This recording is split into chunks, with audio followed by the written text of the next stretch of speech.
Okay, guys, we're going to be back with some Shadow Empire. It's been a long time since I've played this game, and when I was watching at the Home of Wargamers event that Slytherin actually had a few days ago, which still haven't finished all of it yet. Actually, there was they did actually sort of talk a little bit about what they've added in, which I haven't played. I haven't played Shadow Empire for a few months, and it is time to have a look at the Mayhem mode, which has been added in. So we're going to go and just go straight into that one. So I'm just going to start a new game. By the way, if you have never seen this game before, strap yourselves in. The Planetary generation here is next level. It's just unbelievable. So I'm just going to go through, and I'll talk a little bit about how this works. I love this aspect of this game. I can actually get lost just playing the game, or not even playing the game, just generating worlds and just see what it actually generates, because it's actually all based on on sort of science, really, like the way that the planets are then generated, and the way it all then works. There we go. So Free Zeron is saying, I'm just playing this. And Rogue is saying, oh yeah, Shadow Empire, the best game. Hope you're doing well, Daz. Yeah, I am, thank you. I'm very stiff and sore, though. I've had a massive weekend. It's now Monday morning for me, and my muscles are really, really sore. I've been doing surf club stuff, like swimming and carrying people around and doing stuff like that, just in training, and then also just spent the whole weekend on the beach, basically. So it's it's funny. I like the feeling of having of the muscles being sore, but just it really was a big weekend. Anyway, we'll get onto it. I'm trying on harder levels and aggressiveness, says Free Zeron. I'm actually thinking of going back for this one, just so I can sort of race ahead a little bit. So I'm thinking of just playing on normal mode for this particular playthrough. Anyway, let's get into it. Oh, by the way, guys, if you like what you see, I'm not sure how long this will last for, but the base game is currently 60% off, and I don't think I've ever seen it for that amount. That's a really good deal, and 30% for the Oceania. The Oceania will be good eventually, but it's not great yet.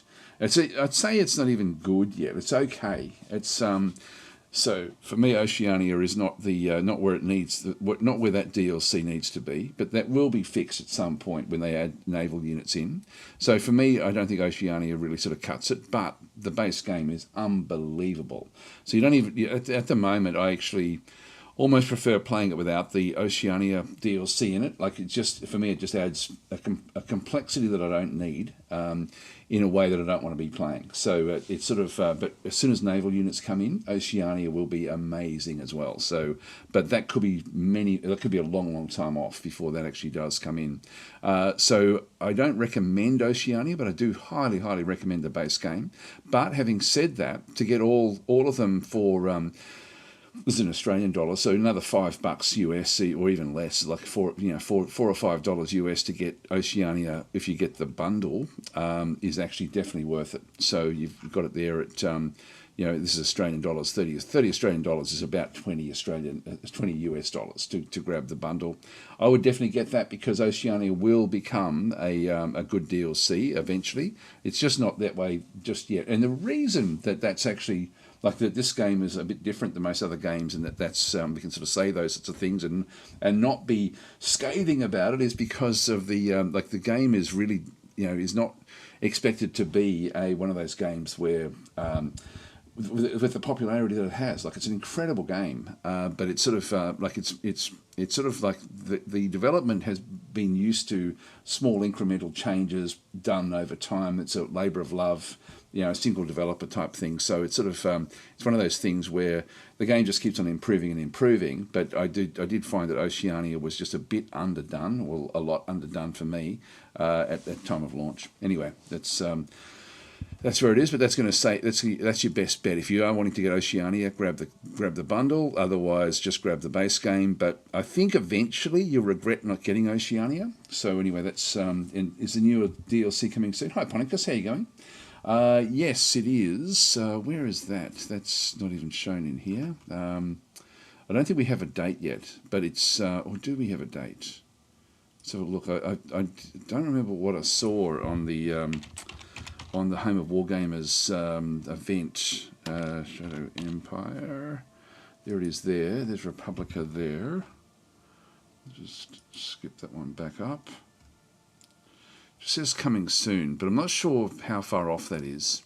This does look like a very, very good DLC, I've got to say. This one really takes the game into being much more of a role-play type game.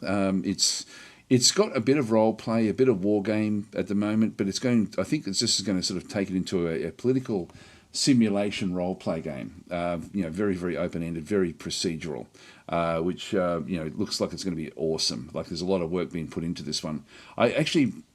Personally, I wish that Oceania had been fixed up first, but they will. I know that Vic will come back and he's just trying to think of. I think he's trying to find the best way of making that work. Yamashiro is saying, "Hi Daz, is the Mayhem mode available in the GOG version of the game already?" It should be. Yes, should have been there for weeks. Actually, I haven't looked at the game until I saw Vic talking about it on that event. So it was like, oh, geez, I'm going to have to play that. Anyway, you've got if you don't have the if you don't have the game, now's a good time to grab it.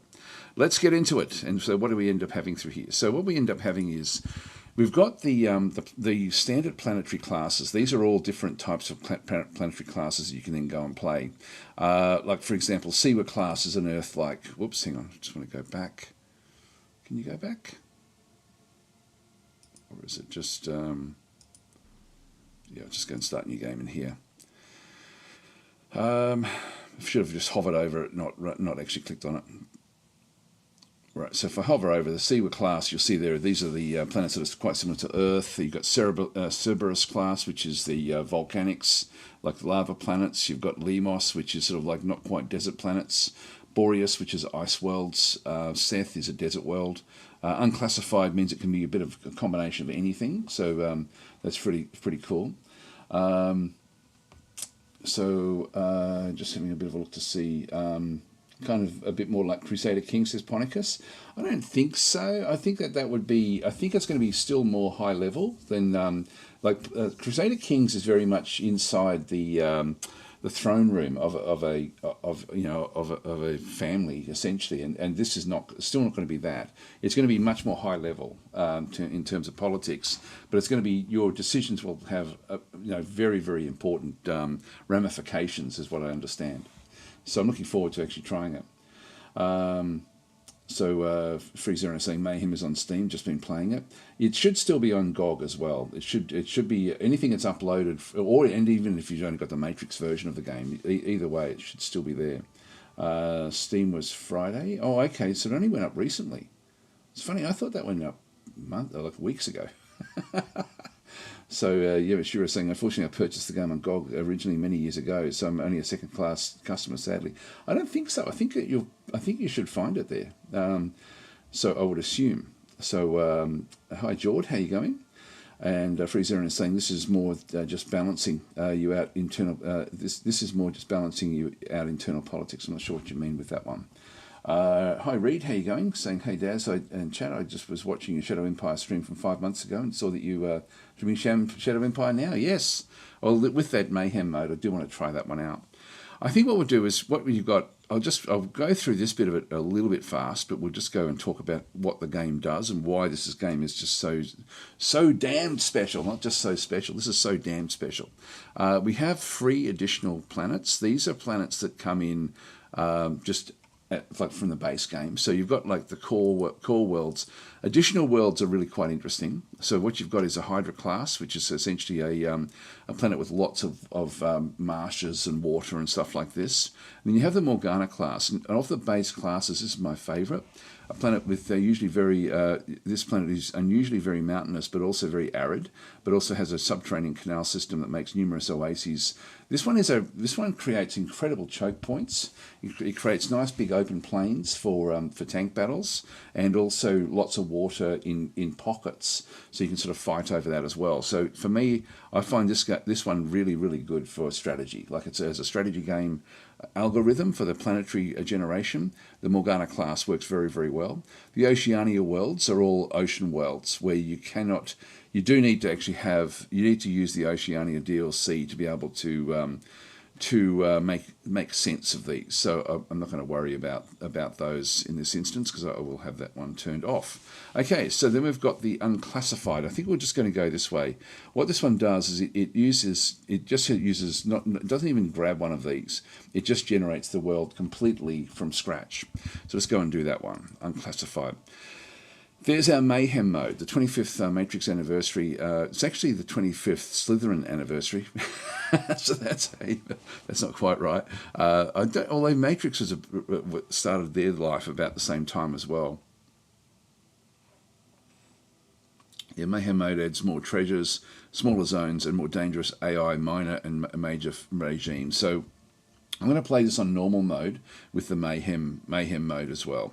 I've also then got spread out. The mages will have much more chance to be further away from each other. So that's also a good option for if you're playing multiplayer. There's all sorts of different things. These are algorithms that allow you to tweak the game in certain ways. Like, for example, adding alien life. I know that that's actually something that people, when they first start playing, they tend to play with alien life ticked on. I wouldn't recommend it, actually. I don't... Like when I first started playing the game, I couldn't wait to see alien life on worlds and sort of interact with alien life, thinking that was going to be a major feature of the game. And it is a major feature, but it's not something that I look for anymore in the game. I'm happy to just have any old world, whether there be alien life or not. I'm really 50-50 about whether I want to be playing with alien life or not. It certainly makes it different every time you play it, but it's not something I don't ever click that one on. I just let the planet itself sort of figure out whether it's going to have alien life or not, which you'll see in this process is fairly. It sort of follows planetary planetary knowledge that we actually have on how planets are then created. For example, saying mayhem and extra violence together. Extra violence as well is something where if you do severe violence, you've been hit hard during the Dissolution War. Survivors went to extremes to survive. Expect more dangerous AI regime. So you can turn that one on if you want. I'm not going to. I just want to see what the mayhem mode is like. But I will have spread out. It just means that you're not actually having a fight straight away. Nemesis is an interesting one where you end up with a very, very strong adversary somewhere on the planet, which is a bit sort of crazy. Hi Tenru, how you going? Thank you for the subscription there. Very, very much appreciated. Saying happy 3-year anniversary. Yeah, thank you for that. 36 months. Wow. Yep, that's great. All right, let's keep on going. Here we've got a post-apocalyptic Crusader Kings. I don't know. For me, I wouldn't associate this with a Crusader Kings style game. It's more for me. It's more of a war game than anything. Let's just go continue with only Mayhem and spread out. So I'm going to go with detailed planet generation just so I can talk about it. I'm going to go with the fog of war is going to be. What should we do? We've got partial fog of war there. No map, complete after colonization. I think I'll go no map, otherwise complete. That way we get to know what the layout of, which is realistic. I know it's probably better to play with complete fog of war. That way you've got to explore things. So it's more gamey to play it this way, but it's probably more realistic to play no map, otherwise complete. So I'll just go and do that one with the fog of war. Number of human players, just one. So you can actually have, you can play it in multiplayer. We'll just go with the city-state start, which means we've only got one area in the game. A number of initial armies. I can go a militia only, 1 army per zone or 2 armies per zone.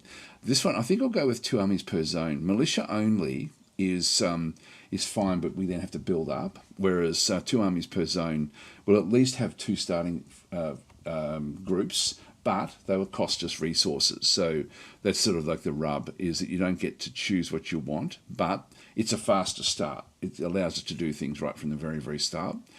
Story modules, I'll keep them off for now. These aren't bad. These just add extra flavour to the role-play aspect of the game. Development and technology level. So you've got, it says tech level 3, 4, and 5. These are essentially, like in terms of numbers of techs, these are essentially like a square of the numbers. So tech level 3 is going to give me 9 techs at the start. Tech level 4 is going to give me 16, and tech level 5 is going to give me 25. I'll go with 4. I find 4 to be like a good starting point where we have like a lot of the basic tech already underway, which is actually good. I'll leave the Air Forces enabled, but I'll turn off the Oceania DLC. That way the world won't be created with... I can turn it on for this generation, which will then create continents and things like this. So... yeah, I won't turn it on because then we are sort of forced to play within the parameters of the Oceania DLC, and until we get naval units, I'm not really interested in that. So I'm just going to keep that one through there. Development speed, I'll just keep it on slow at this stage, which means that the research is slow. That's I guess the main thing that does for slow things down. Organisational level, it's tempting to just go and click on all 8 councils, but they cost you resources to actually have them. So you really only want to bring in the ones that you need, and you can, every turn you can actually force the game to offer you another council, but you only want what you need. So I'm just going to go with only the Supreme Command Council. Initially, I'm going to play on regular mode. The game is fairly difficult. If you are new, I would suggest definitely only play on beginner at the start until you get used to it, and then sort of slowly ease your way up. The difficult regular is for me is still a difficult mode. So hard is sort of my level, but I'm going to play on regular because we are playing with the Mayhem mode, which will make it even more difficult. Game variants, so you can actually sort of go and disable epochs. You can have easier logistics or mid-core logistics.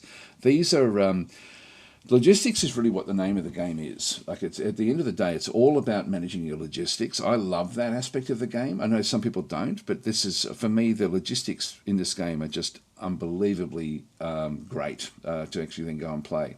So I'm very, very happy to have the logistical problems we have to then go and solve. And so the game for me is all about using it like you've got this random planet with all these different things happening on it that you still have to work out how to make logistics work within the context of the actual game itself. The epochs, these sort of come every, like, there might be sort of like 20 or 30 turns of a theme. They don't have a dramatic impact on the game, so it's fine to leave them on. You almost get a little bit of a bonus by having them on. I think when an epoch changes over, sometimes there's a little bit of a bonus for you, where you sort of pick up extra cards and so on and so forth. So we'll just go and continue that one through there. So that's the just the generation setting. So we're just getting like the basic game set up at this point. Now we go into planetary generation. This has a major bearing on all sorts of things, even this screen in through here. Tenor is saying, I still don't understand how the AI earns so much cash with which they inundate the MTHs, that's the maritime trade houses. You just can't compete with them money-wise. I'm not sure. Like, it's sort of one of those things where I certainly didn't have... When I focus on just one maritime trade house, I really didn't have an issue with it. So I knew I could take one, maybe two, when I was playing it. So it's sort of yes, you do. If you do, unfortunately, have an area where you are competing with another faction, it does make it more difficult. But I don't think the AI doesn't cheat with money. I don't think so. There are cheats in the game, and the developer is very open about what they are and why they are there. So people actually get a little bit, when they first start playing, thinking, oh, why is the AI able to build roads for free and stuff like this? It does, but it doesn't do it in a way that impacts you dramatically, although people will say it does. But it's really so that the AI has a better...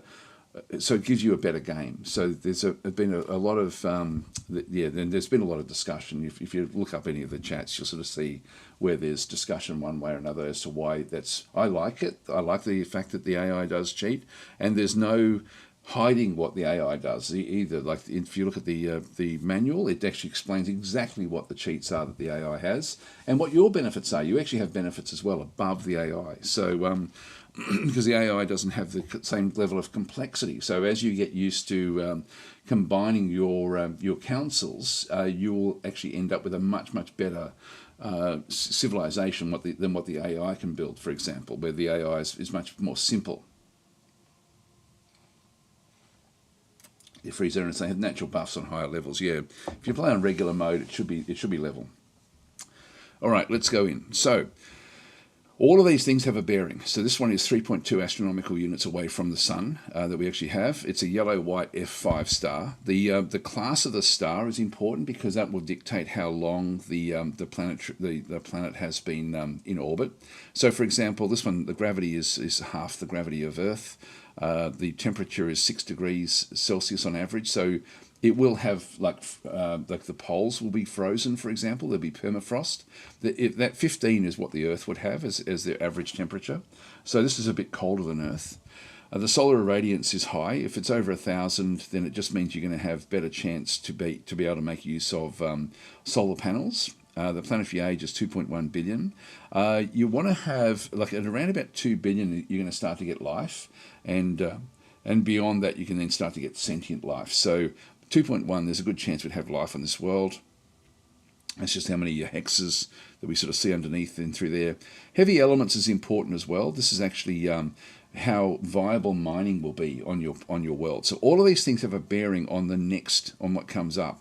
I'm actually quite liking what I'm seeing here. So I'm quite like the just as in terms of a basic planetary creation. If I go and re-roll, I just really like this, to be honest, the 150%. It just means we should be able to get relatively good mining. Let's go with it. The 2.1 billion as well does mean that there should be at least plant life on the planet, that will have sort of come through that one. Free Zeren is saying, which direction on councils are you going to take? Which one are you going for first? I normally go for economic unless I've got a reason not to. So we'll have a look at that when we get into it. The Carpath is saying, that's a nice planet. It is indeed. Lots of metals is always good, says George. Yes, it is. That's all of these things actually look good for me. And also the fact that I can actually have good solar radiation. So the watts per meter squared solar irradiance looks like that's going to be fairly good. It's a fairly dramatic tilt at 38 degrees, which will then mean that the seasons will be fairly pronounced as well in the actual game, which means that as the seasons change, the terrain will probably change a little bit with ice as well. It could even be an ice world for all we know. So it still has a 22-hour day. Yes, it's a long way away. Like the astronomical units, the yellow-whites stars burn hotter than our G2 is ours. Is a G2, I think. So we've got the F stars are a little bit brighter and hotter, so they burn a little bit more than the sort of like the orange stars that we've got. For the sun. So and again, this is all taken into account with all of the planetary generation. Like if you're around a blue or a white sun, you're not going to be able to get to 2.1 billion years. It'll burn out before then. So it's usually 0.2 billion years to get like a blue, which means it won't be life usually. Let's keep on going in there. We'll just go continue. So I'm happy with that. Geology. It's now sort of working out randomly what the geology of the world is going to be. Now this one here has got 15% mountains, 61% plains, and then the oceans are 24% down through there. We have a wind speed of 7.2 and an average rainfall of 206 millimeters per year across the planet. So this is an arid planet. This is an arid planet with minimal surface water. The planet will have a real but modest atmosphere. So now 639 millibars. So this is essentially 0.6 bars. Now remember that the gravity was essentially 0.5 G. So if you've got higher bars than gravity, then it makes planes like aircraft is viable. And so this one here is the fact that it's actually got the bars are like essentially more than 10% higher than the gravity, which makes that a viable, even just without looking at this one, that should be viable now for aircraft to be able to then be used. If it's under, it's more viable for rockets. So you can still sort of get aircraft, but with rockets. In this case, we'll be able to actually use engines and wings and stuff like this. The highest mountain reaches nearly 10 kilometres up, while the deepest ocean floor is nearly 5 kilometres, which is actually fairly deep for oceans on this sort of world. The planet is still geologically active, which means that there's volcanoes. So this is really just, there's nothing that's been formed here yet. This is really just planetary generation stuff. We have, how many seasons do we have? We've got a lot. And we can see down through here, the tropics are really quite nice at around about 10 degrees. They don't change much. We get a 17 degrees in late spring and a early fall. Now, the way that seasons work in the game is that every one of these is 2 months of an Earth, of an Earth. So if they had 6 seasons, it would be just like Earth.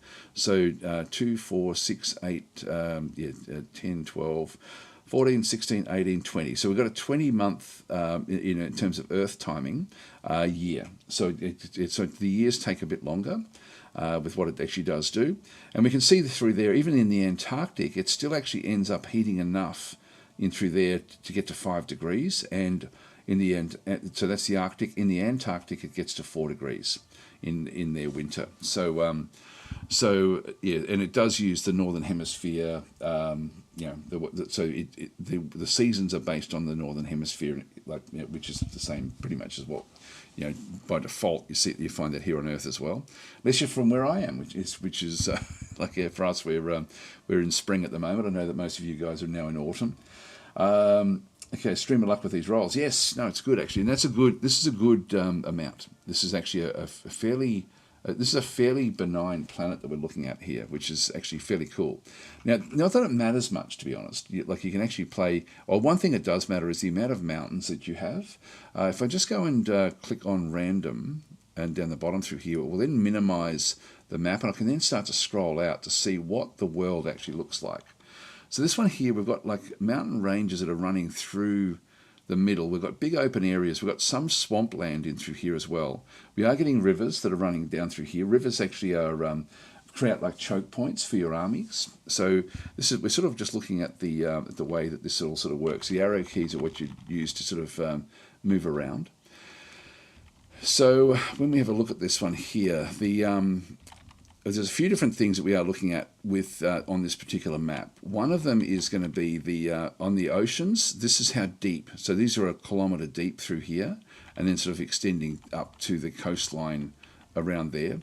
This is the height of the mountains, so 3 kilometres high, 3 kilometres high through there. But then the land mass itself, the flat land mass, is still fairly high, it's 1 kilometre high.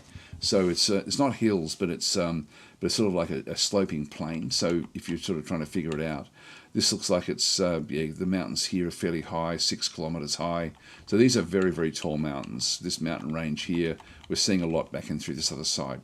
Now the other numbers that we see are the rainfall. So we're seeing the white number is essentially the rainfall that we see across the planet. So it's got, I don't know if it's got any areas with 0. Let's have a bit of a look and see. Yeah, there are. This up through here will essentially not get any rainfall at all. So we've got an area there, and that will then extend across the other side of the map.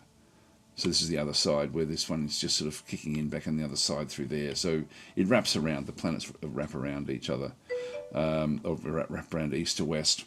Gorik's saying, please show the mini-map. Good idea. So that's the overall layout. So there's a lot of water here, actually. So we're not going to have to worry about water. So that way we can sort of see the river systems are all coming out of the mountains and running into these oceans.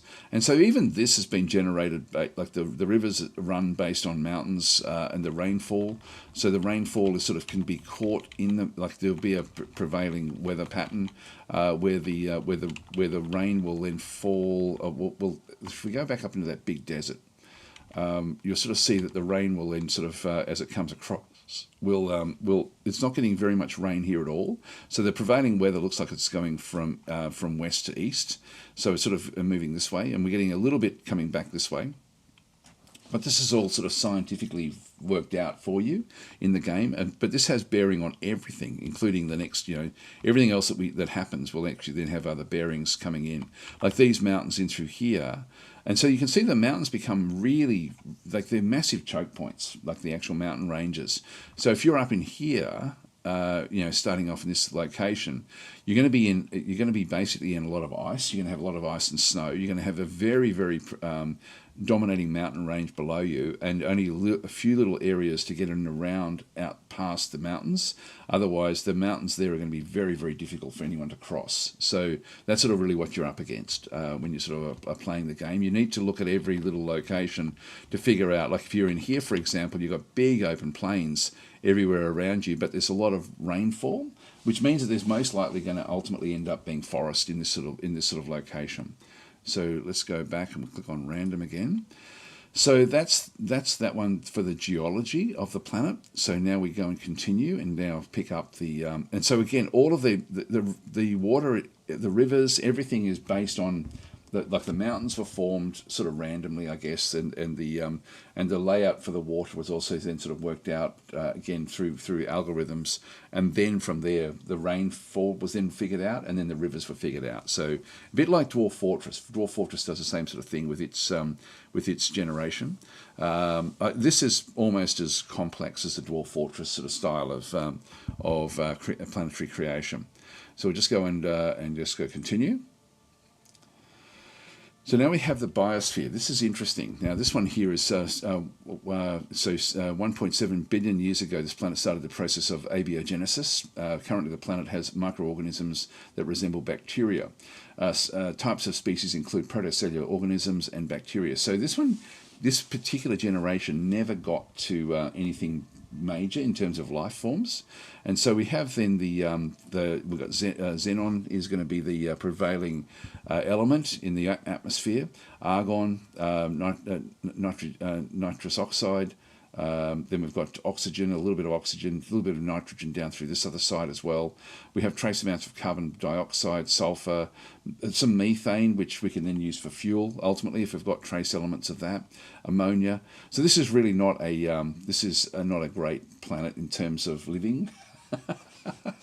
And so we've got the water salinity is very, very high. Heavy metals. If we sort of see there the parts per billion with that one through there. Rain pH is 0, so that's actually very acidic. I think if it's down that way, and the seawater pH is 1.5. So we're looking at an acid rain planet with what's actually been created here. I'm not sure I don't know if xenon. I don't think xenon would actually cause that.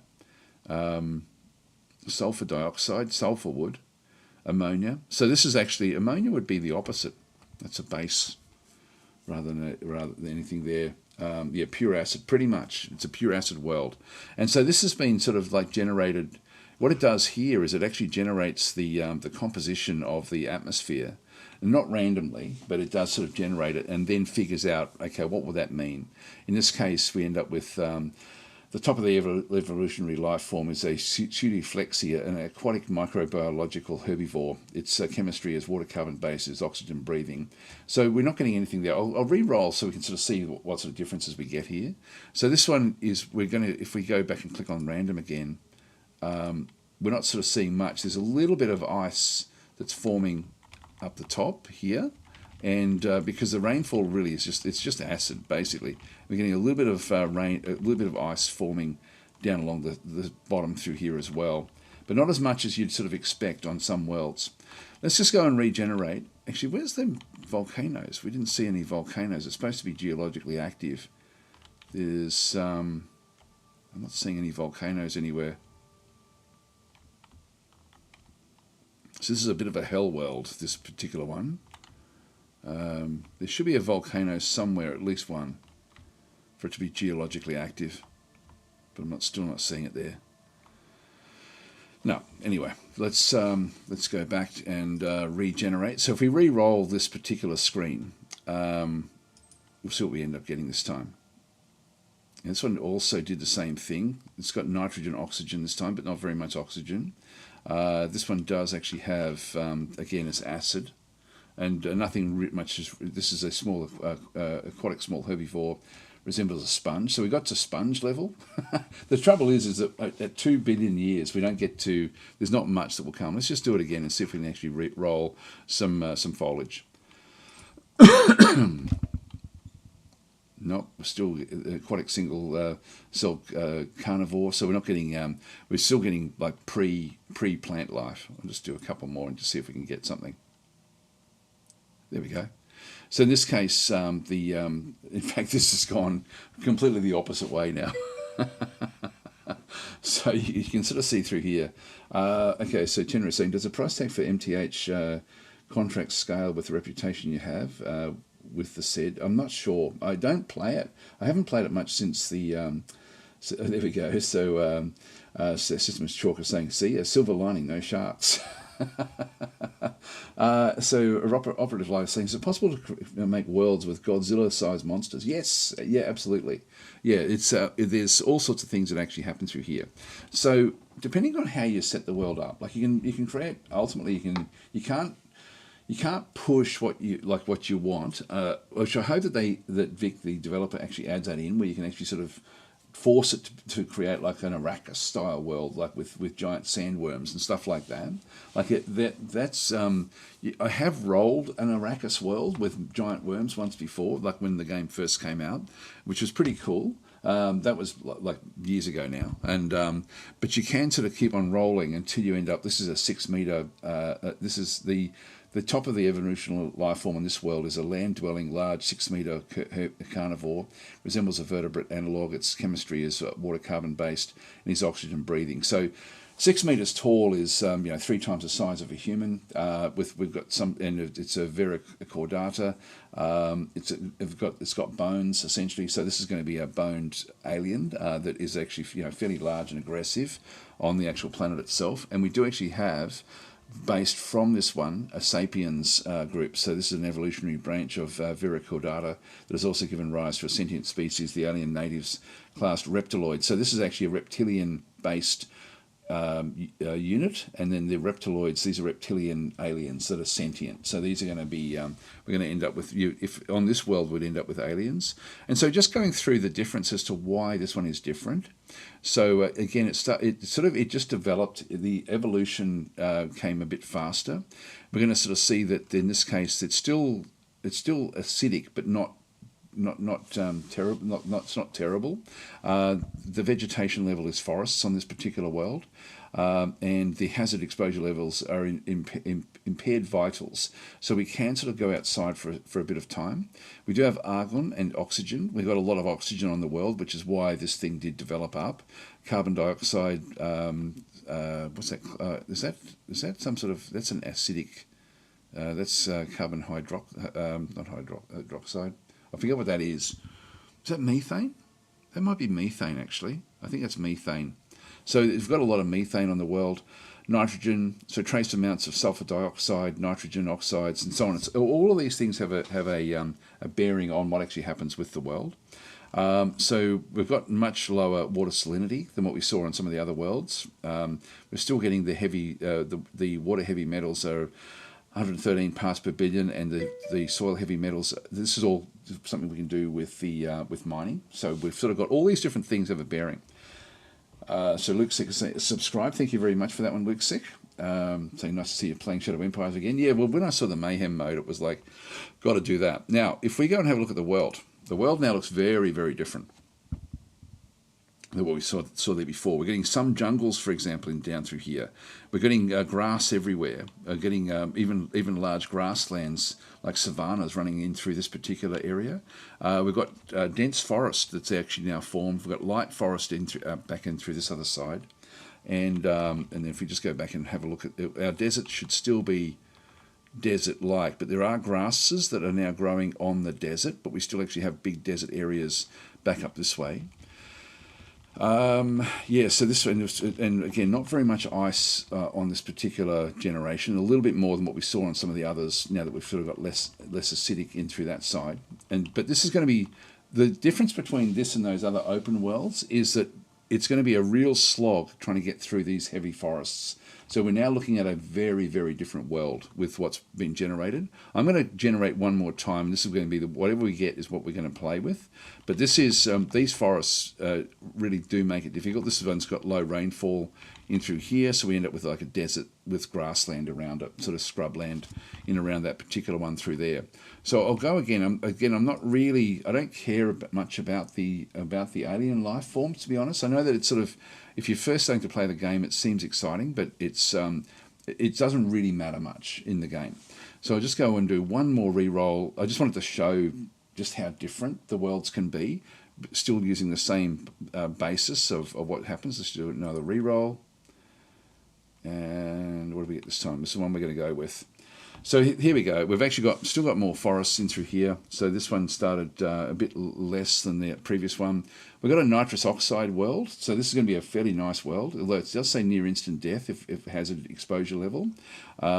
We do have trace amounts of methane. If you do actually have life like this on the worlds, you're going to then have fuel. So fuel, you'll have biofuels that you can then also mine.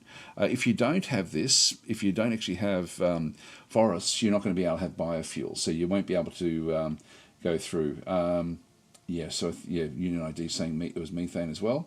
Just to see what the treasure boxes and Easter eggs will be like. I think it just means you get more little extra areas on the map, I think.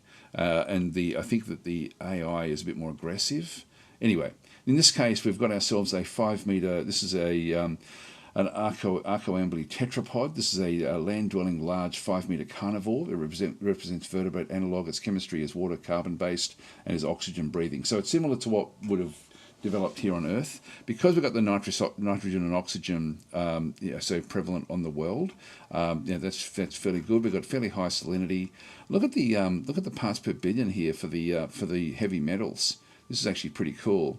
We've still got acid everywhere. So acid, the rain pH is 0, and the seawater pH is very. So this is still extremely acidic, which is why the hazard exposure level is near instant death. So it is like essentially the plants that have grown in here have grown in acid essentially. So anyway, that's just how it's sort of developed. And then we've got this oxygen, water carbon based, but oxygen breathing is also used to being in an acid environment. So anyway, that's the biosphere. We'll go with that one. Is that going to give me enough? Is it too much forest? We do have big open areas. I think that this will still work okay. We've got jungle in through here as well. Let's just go with this one. So we're going to end up with a fairly inhospitable world that we're playing with. So we'll just go continue. Now we actually work out, since that was the biosphere, now we have colonization. And so now the planet is called Xerxes Oriana. It was colonized in the year 6788. That's in our current years. It received colonists for 1,198 years, so nearly 1,200 years, which means it had a big chance to develop the colonies. So current population is 254 million on the actual world itself, and so the space in the game is essentially like a human civilization has sort of gone across the galaxy and settled different worlds, back in like for 1,200 years essentially. And this is one of those worlds. What we'll sort of find is that there'll be different themes of the different locations that we see on the map. And so this is you'll see there's like a rocket ship. I can sort of zoom in there, and this one is called Landing. Your first city will always be called Landing. And so this city has been, this is where the actual, where the first colonists actually landed on the world. It's sort of a long way from water or anything. There is a river over that side, but this one has now grown into a fairly large city. Each hex that you see is supposed to be 300 kilometers across. So it's so this is a very, very large city, like a massive city back in through there. So that's sort of built up slowly over time. And then we can find other locations, like if we go into here, so Zetanion this is Zetanio back and through this other side. This will be for services, so there'll be a services area there for Poatia, services in through that side. So as the world became, this is going up into that desert area that we were looking at before. These are all little towns that were then sort of that were created during the colonization phase. So we can see there's towns sort of dotted out everywhere. This is a mining town, so Viconion down the bottom through here, mining town back over through here as well. So we're going to find that there'll be a lot of the mining town, services, and so these are the basic themes of the cities that were then generated. Right in the North Pole, there's a services area back up through there, and so that is the generation essentially that was then created for the for the world, a few other mining towns. All right, so landing was sort of in the middle there, where there's a lot. This is at this phase of the game, it's a massive city that a very vibrant city, and we can actually have a look back at and see what actually happened through here. So in 6788, which is when it was first colonized, a mining company showed interest in the planet. In like about 50 or 60 years later, due to mining activity, all processing industries have relocated to the planet, special deposits. And again, the mining was viable because of the planetary generation. So if it wasn't that, it would be something different that would end up sort of coming in. Special deposits have been found, attracting much more mining companies. Planet is becoming a mining hub in the sector, creating synergy effects for the miners. By the way, one thing you may notice on worlds that are a bit more habitable is that you end up where the colonists can actually terraform the planet a little bit. And so you can end up with sort of like a terraformed planet, which is quite different to the planetary generation. In this case, the acid is just going to be too high, so they won't do it. But sometimes you'll often find big farmlands that are sort of spread out through the actual planet itself. It's really, really cool the way it does work. Okay, so then we've got the sector's mining ministry located to the planet. So that's from off-world essentially. So they would have gone to landing. Several small companies have created workshops on the planet due to the strategic location. The key spaceport has been booming and extended with space yards. So that's going to be again around the in the orbit of the planet itself. Key quantum transmission satellites being operated in the system of the planet. I'm not sure what that is. I don't know if that's anything to do with the Mayhem side of things. A big corporation has opened up a huge UCM drive facility on the planet. So there'll be sort of factories and stuff that we'll end up finding, these sorts of things. A great university of the planet is considered one of the best in the sector. The Republican military has housed a sizable part of the sectorial divisions on the planet. So we end up with sort of like the Republican, like we're living in a republic at the moment, and so in this case, in 7616, the military did end up with a division of soldiers on the world, which means that there'll be loot left over when we start, where there'll be we'll be able to find the Galactic Republic units, which will be good. The sector capital has been moved to the planet, so again landing. That's why landing is so large. One of the core liquid energy producers chooses the planet as a relay station for their logistics and reserve supplies, and the planet is attracting medical and biological companies. So this is the basis of what's happened here. If I re-roll that, we end up with a completely different sort of I guess development of the colonization era. So but we'll just continue on with that one. That looks pretty interesting. So we'll go continue. But so that can be fairly wild. But in this case, mining is always going to be a feature of this world because of the heavy metals that we had right from the very, very first roll. Go continue. This is now going to be the Dissolution War. This is actually where things collapse. So for 200 years, there's like a major fight. The Dissolution War reached Zerisian Oriana in the year 7986. War consumed all. Technology fell to barbaric levels in over a century of warfare and collapse. And what we'll sort of find now is that we're getting ready to start playing. So in this case, the survivors are left. It went from 250 odd million down to 1.7 million. So the planet has been completely decimated. We now end up in a Mad Max world after the Dissolution War. This one is mainly consisting of scavengers and raiders. Now, the reason there's no hunters and farmers is because of the acid. So there's no reason for there to be farmers, but there's a lot of raiders, a lot of scavengers on the world. So this is going to be a difficult time ahead. If you've got farmers and even hunters, you're going to find that you will end up having a much easier time in terms of diplomacy, but not in this case. So we've got a fair bit there. So we've got in the early phase of the Dissolution War, the battles that raged across the planet took an enormous toll. Over 60.1 million soldiers and civilians perished on the merciless battlefields. To make things worse, inter-system trade breakdowns caused huge food shortages in Zeros and Oriana. That's the planet itself, and many died slowly and painfully of starvation. After planetary government had disintegrated, the anarchy and technology loss did not help at all in making the population food self-sufficient again. Whatever remnants were left were destroyed by structural starvation. It is estimated the total loss of life in the Dissolution War and its long multi-generational aftermath has claimed over 255 million lives. So keep in mind that over 291 years have passed since the Dissolution War started, so nearly 300 years in this case. Over the long aftermath or dark age decades that followed the total collapse, the population levels have been under continued stress. So that's sort of where we end up coming. That's why we don't have technology. There's old technology but which we don't actually have access to. And we can sort of see through here what actually happened. This is not a very long history, to be honest. So neighbouring systems started hamstering goods and liquid energy. So this is actually, from within space. The other planets started to take what was here, or what was stored here in this world.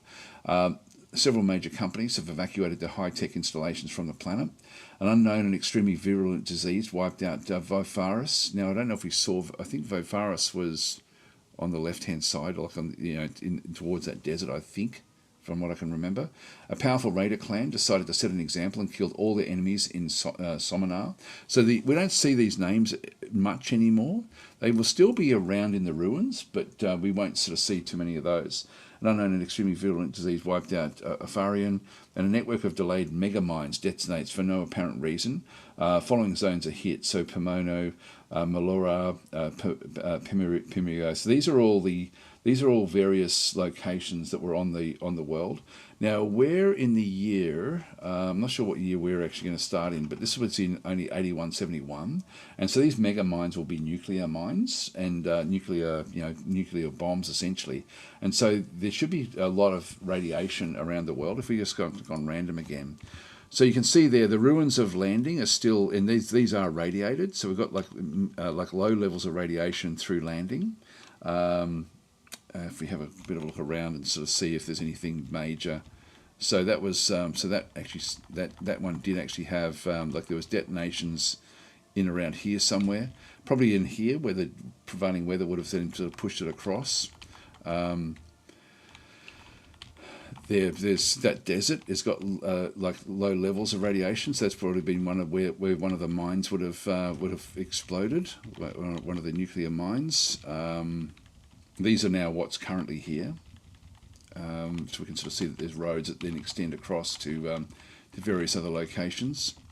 So we'll be playing as one of these. This Austerlitz will be one of the majors, and you can see down there that Austerlitz has actually got two areas where they've actually... So this will be a major player that we're playing against.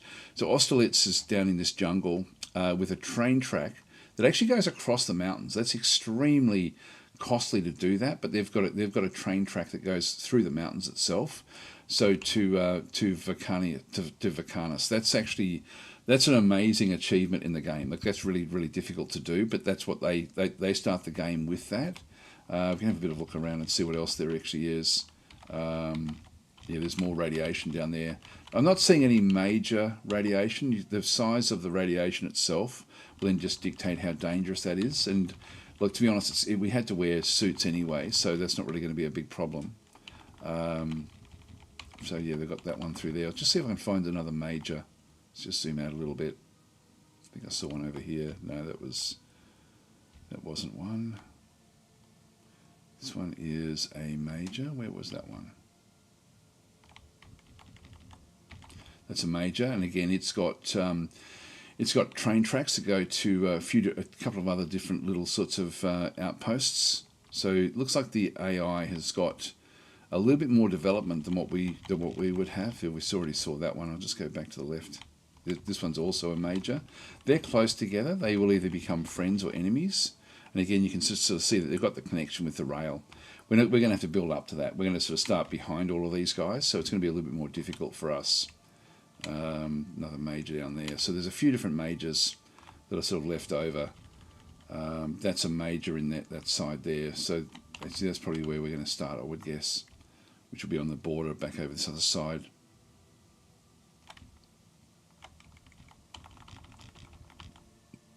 So Ergmark is probably going to be our start location, just on the southern end of the.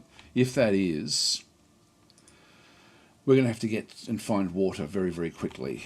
So we either go this way across to try to get to the water here, or we're going to have to go this other side if we did start there. That's going to be a hard start because there's no water anywhere, and so That's going to be a tricky one for us. Anyway, let's see what we end up how this one ends up going.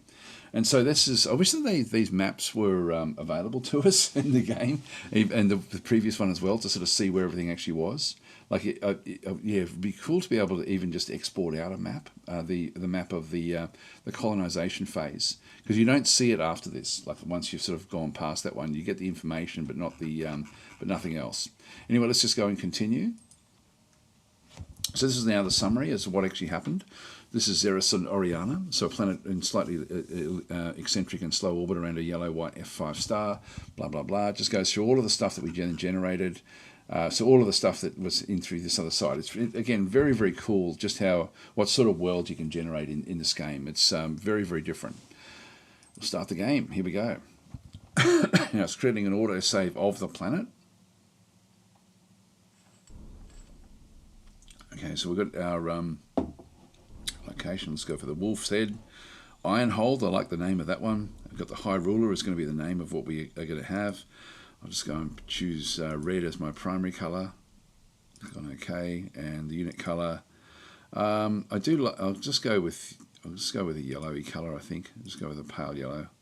That then sort of dictates what we end up with our flag. So we can sort of change the way the flag works. This doesn't really sort of have any real bearing on anything at all. So we're just going to click on OK. So we might go with the eagle. There we are. So we'll go with the eagle motif and Ironhold. So let's get into it. So great cities were destroyed in the Dissolution War. The remainders of humanity dispersed into the wastelands, hiding, scavenging, fighting, trying to scrape out a living, trying to survive. The forefathers of our nation were among them. So they are not alone. Other survivors fleeing the destroyed cities had followed them. These others were aggressive and tried to enslave our forefathers. How did they manage to pacify their enemies? And so we have different focuses. These have a little bit of a bearing on the way that we start. So we end up with, these are called our profiles. Now, it's not dramatic in what we have to do with this one. I tend to just choose an A, B, or C and then just go, because these sort of randomly shift around anywhere. So we paid them a big bribe to leave their zone. So we've got government is going to be sort of like an area. Enforcement will then sort of mean that we're more aggressive, and commerce means that we're sort of going to be more trade oriented. Now, because of the world that we have, if we were playing with farmers, government or commerce would sort of work out fairly well. Enforcement, though, I think we'll actually go aggressive. Let's just play an aggressive game. So we'll go with enforcement. So they fought at a huge cost. They chased them off. So that's sort of what our forefathers did. So this one then sort of sets up as the parameters of how our civilization started. Upon stability returning to those who did better than others, who were the people that grew richer and more powerful than the masses? So we've got the clever ones. So we've got fist, we've got mind, and we've got heart. If you're playing with sentient aliens, you probably want to go mind or even heart. But I don't mind fist or heart, so I think I'll just go with heart in this case. So we go that way. And a series of ancient leaders led our people from the brink of starvation to a more prosperous small survivor community. What were the sacred goals of the leaders of yore? So we've got meritocracy. And again, meritocracy is a good one if you've got sentient aliens on the planet. You can befriend them a bit easier. Autocracy is probably what we'll play with because it's more aggressive. And democracy means that you can start to use money to actually try to pacify your people and sort of just pay them off. But we'll go with autocracy. It doesn't mean you're stuck with this. It's just how you start the game. So and that's the profiles in the game. And again, it's not something you have to really worry about. So the previous High Ruler is now buried, ashes to ashes, dust to dust, and now up to you to lead the nation to victory. So we're sort of like a high level, overlooking everything type thing. You're the High Ruler of Ironhold. Some subjects cheer your ascension, but not all. You'll have to hail and address the nation as soon as possible. We have a new zeitgeist. This is the eras, the epochs. And so a time of relative calm. The effect is you will gain extra political points every turn. Okay, the current strength of the effect is light. So we gained 100 political bonus points, which is actually good. That means we can spend that, and that's a nice little one for us to start off with. In 12 turns, the effects of the time of relative calm will come into full force. And so this will then just happen for a fairly long period of time in the game. And so in this case, we're getting political points, which are a resource we can spend. We get random cards at the start. So we do actually have a treasure hoard, a bolted metal door in the rock face. Who knows what we'll find if we open it. These cost what's called fate points. Now we should, because we're playing on regular mode, we will actually have some of the fate points in through here. We do have pacifist scientists as well. So this one is a radical scientist protest for disarmament and cause populace to dislike mind. We gain 2 fate points by playing this card. Now there's no negatives for me to play that card early, so I think I'll play that one. That gives me 2 more fate points. I can get another 1,000 credits by playing 1 fate point card here. And we have an ear lock, a modified ancient device that is placed behind the ear to monitor the thoughts and ensure this will actually sort of keep leaders under control. If we end up with a troublesome leader, we can then sort of use the ear lock to try to keep them under suppressed. Anyway, we've got those. We also picked up, we could recruit a mercenary unit. We can send 1 spy. We've got a shadow diplomat down through here. So this is for assign a veteran diplomat to a leader to help with so this can be applied essentially per like we've only got one of these cards, but if we had a critical role to make with one of our leaders, we could then assign that role to the shadow diplomat to then help with the I guess charisma roles. So your organisation factions generated 3 new stratagems in through that side, and now we're into the actual game itself. Now we have an ascension speech. If you're new to the game, what I'd suggest that you do is actually just close this off and come back to it. Maybe have a quick look. We've got national decisions. We've got the first speech is essentially where we're going to push our profiles even further. And then we have the organisation decisions down in here to go and first create the first of our councils. Before we choose, we want to figure out what we need and where things are then going to then go and fall. I'll just go and move my head into a different location. Actually, where are we? Oh, we're not actually where I thought we were. Or are we? Or we might be. No, we are in that desert. And I'm just going to click on that there. And then we've got welcome into the command. Okay, let's just go and Alt Tab across. Just bear with me, and I'll just go and have a guess as to where my head should be, so it doesn't cover things. Sort of, it's the screen does fill up with all sorts of different stuff. That's not too bad. Actually, I'll just go down just a little bit. Just bear with me again. There we go. It stayed on the screen this time. Just tuck into there. That should be safe. You can see the screen is filled all the way around everywhere else. I should get a like a little layout that I can use for different games that I play a lot of, and just so I know where to position the face cam. All right, so back over through here. This is where we're starting. It was in that location. This is the one that we thought it was. This is Ergmark, which means that we have to get to water. There is actually a river there, and then there's water here. So we've got the Pontus Forest, which we could possibly sort of make our way down across there fairly readily. We have a smallish location there called Domen. On the other side, we don't have anything at all, so we can extend out this way as well.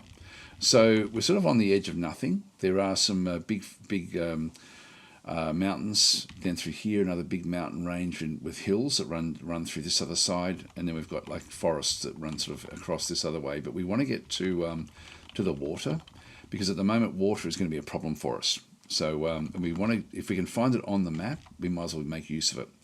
So that's where we're starting. So we are starting essentially where we thought we were, sort of near that desert that we had been sort of looking at the whole time.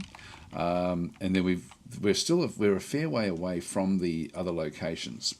So that's sort of where we end up on this particular map. But this map is wrapped around. So that was the edge of the map when we were looking at it, when we had done the planetary generation. So as I sort of go around in through here, it's just recentered itself in through that other side. So we have, I think, a group that was down this way. So there'll be another group down that way somewhere. That's one that started that side. I can't think of where the others actually were that were going through the mountains. May have been in here, but I'm not 100% sure. Anyway, that's not going to matter so much. Let's just go back to our location. Actually, I'll just go back to the mini-map and just click on that one. All right, so this is actually where we're starting. Now, we've got a few different things in through here as well. What we need to do is evaluate what's going on. Now, we've got 2 groups. We've got the 1st Infantry and the 2nd Infantry back and through this other side. And so the 1st Infantry is this blue colour, and these are going to have, the 1st Infantry has got soldiers and machine guns, so a bit of a combination. 800 soldiers in the first group with 200 machine gunners. Machine gunners are great for defence, but not so much good for attacking. They're about the same as soldiers for attacking. The other force is going to be just made up purely of soldiers, so this is going to be sort of more of a general type force.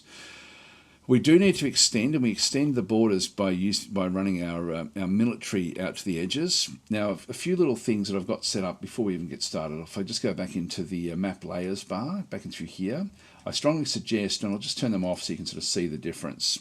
So, like, I don't need to be hiding units. This is going to be, these are number 1, 2, 3, 4, 5, 6, essentially. So if I press number 1, I'm hiding units, which can be very, very useful, just to see what's going on. But it's not something you want them by default. The labels will be all these different things. So if I press number 2, we then sort of lose all of the labels on the map, which I, again, don't really want to be doing. Hiding the penalty is number 3, which we're not going to see that at this stage, so we don't need to look at that one. The grid is number 4, which I'm going to keep that on because it does make it a little bit easier. It's a bit hard to see it there, but there is a grid that now runs underneath that one, a hex grid. Show the colour is going to be the colour of the group, and you can see there it's just tinting the outside as to who's around us. It sort of doesn't. It's very, very subtle, but it actually does help. And then finally, this one is really important. This is the operational logistics. This one actually tells us what our supplies are and what we can then go and see with those. And so the operational logistics, we'll see that this has now got a bright green. If I turn that one on or off, you can see it's a bright green around the middle. That means we have full supply around where this is. Then we end up with a bit more of an aqua tint into this other side. This is sort of like the next level of supply as it diminishes. This mountain has got like an orange tint to it. Again, if I just turn it on or off, you'll see it sort of tinting towards orange. There's still supply there, but it's very, very much diminished. And it eventually will then just go down to nothing, and then that means we're out of supply. So if we do that, we have to extend road networks to sort of keep the supply going. So that's actually fairly important in the game, is just to sort of figure that one out. We do have this little town called Doman, and it's funny because we're sort of isolated in here. I actually don't like this, what I've got with this. We're going to be building up slowly, but there's not going to be a lot to do with what we end up having. But we'll still, I guess we'll still keep on playing. Let me know if you want me to keep on playing this one or just generate another world fairly quickly. I'd probably be inclined to start again simply because we only have one other group that we can take over relatively quickly. But it's going to be hard for us to expand out once we take that world. Sorry, that location. We're going to have like a lot of time to ourselves before anyone gets even close to us. And if we can see that as well, if we go into the strategic map into here, it will then actually show us who's around us. And so we end up with we've got the a dome mouth up through that other side, which will be Forest Bond. So this is actually a place called Forest Bond, where we don't know anything about them, but they're essentially going to be in that little northern area. Then we've got different territories. Now the territories will have a theme to them. They can be anything. So yeah, maybe a different one then. If you don't like it, make a new one. Just click as well. So we started off with the military. I think I'll go back. Territories are very limited in what they can then go and do. We do have non-aligned forces only in there. This is sort of like the random stuff on the planet. Like this is sort of like a bit of a what's there by default. But the territories will actually have a theme to them, but of no real value to us. They're just going to be a problem, basically. So when you see the word territory, it just means that you've then got to deal with either some sort of raider force, or it could be zombies, like as in mutants, depending on what's actually happened on the planet. So it's not great. And then Ironhold, of course, is where we were. But let's start again because I think that we're going to be a bit limited. I mean, we'd have to cut our way through these territories before we can start to really get down to the rest of the planet. So I think we'll go that way. So we will go back in and just go and quit the game. Nice planet generation though. Let's start a new game.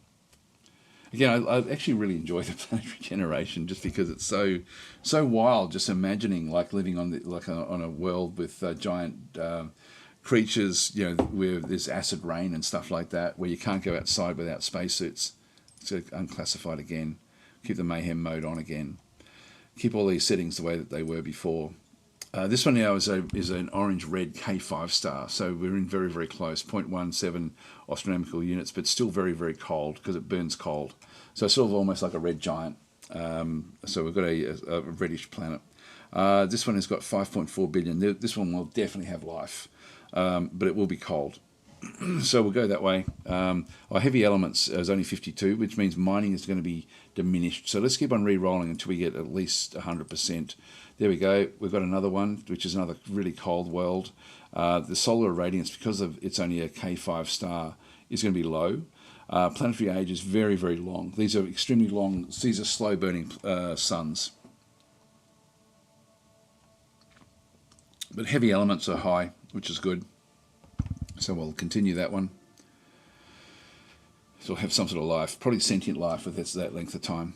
A slightly arid planet with relatively modest oceans. Now this one's got like a lot of oceans in through here. If I just go and click on random again, and I'll zoom out because this one's got big oceans in through this other side. There's hardly any mountains on this particular world. Now mountains aren't critical, but they do create like choke points. So I'll probably re-roll just to get some mountains. I don't want to get too many, but in this case, actually the forests and things will ultimately be the choke points on this particular world. There's big oceans there. That is a big ocean. It's going to be very open, this particular world, but there's some hills, there's some mountains running through there, but not very many. I mean, it would mean that tank battles are probably going to be fairly good, except that I'm assuming we're going to end up with a lot of... actually, there's not very much rainfall through these areas as well, which is interesting. I might keep this world, actually. Let's go with this one, even though we don't actually have any mountains as such to speak of. But we do have a lot of water. This will probably all freeze over anyway, to be honest. And then we've got... you can see how many... Like, this is a really, really... like the year here is really, really slow. Anyway, that's fine. We'll just keep on going. Wind speed is very low, which means that probably aircraft won't be really viable on this world. Let's go continue. And this is actually, so this one here we've got xenon on some oxygen. We do actually have a sentient life form. So this one here is a land-dwelling 2-meter carnivore. It resembles a squid analogue. Its chemistry is ammonia carbon based and is oxygen breathing. I always think of the squid analogues as like from the Alien movies. The evolutionary branch of Vera placiophora has given rise to a sentient species. The alien natives called cephaloids is present on this planet. And so very high water salinity, rain pH is 4, seawater pH is 3. I think we're always going to get some sort of sentience. Looks like we don't have much in the way of, if we just go and click back on this one here, we've got lots of deserts at this stage, big frozen oceans. They're going to be probably permanently frozen, I would think. So that's, there's just ice everywhere. So this is a real ice world. With some forests, down around there.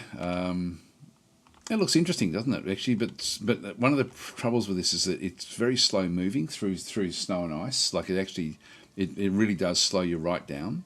So even though it's open with hardly any tree life on it, it's still not going to be easy-ish. I might restart again. Let's go and restart. And try not to get anything that cold this time. Let's go back into here again, go continue. Temperature 38. It's going to be a hot world. But only this is a white star, so very, very hot burning, but only 0.4 billion years. So I'll re-roll again. Let's just get something with the chance to get some life. 60 degrees in through this other side. We've got an FO star. Heavy elements aren't enough. We'll re-roll. 130 is good. 5.1 billion. 29 degrees. This is actually looking good. This looks good. Okay, let's go this way. Continue. Again, this is a KO star. High rainfall, some mountains. I'm happy with that. Without even looking at this one, I'm happy just to say yes.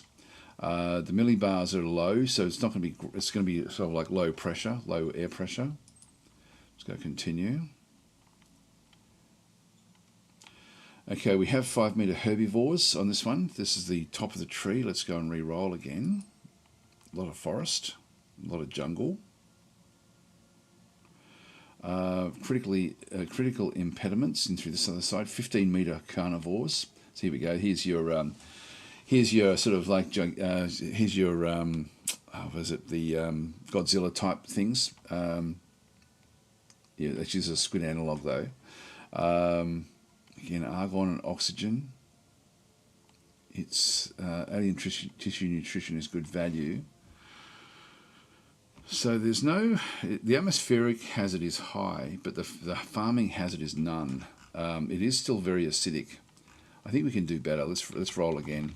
We're going to end up, this one is going to always be a jungle world, no matter what we do, I think. Let's see if we can get a nitrogen, oxygen. Well, that one's different. This is a multi-crab, an aquatic large 4-meter carnivore. So it didn't actually ever get to the point where it got onto the land. So we have only got sort of like mosses and stuff, I think. Yeah, moss and grass is all that the land mass is then covered with, which would then mean that tanks would fight very, very well. Let's just do another reroll. And it's in on carbon dioxide. This is a 4-meter carnivore. Aquatic again, I'll just reroll again.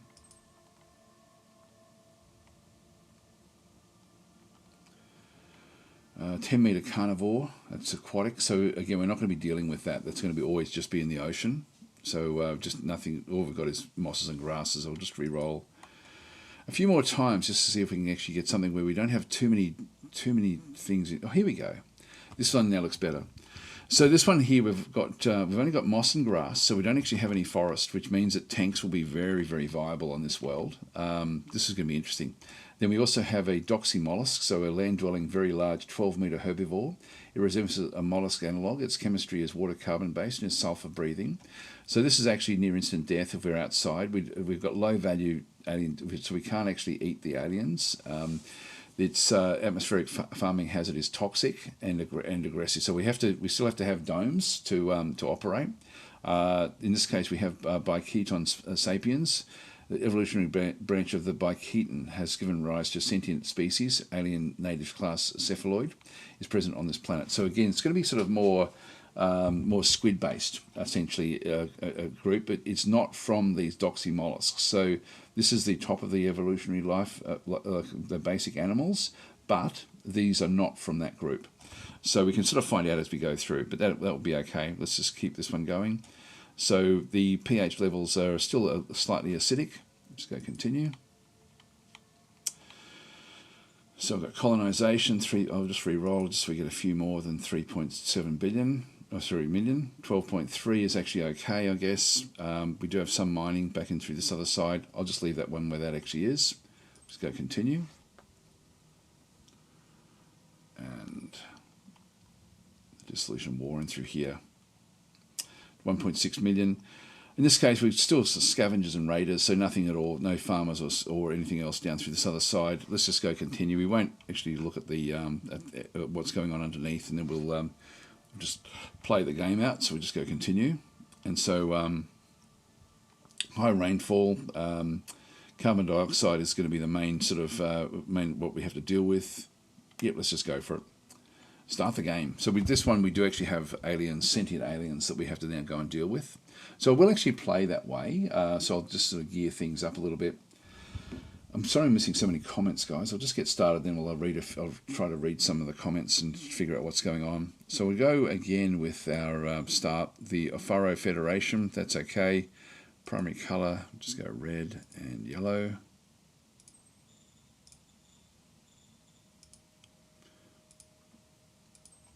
And we'll just go with blocked, that'll do.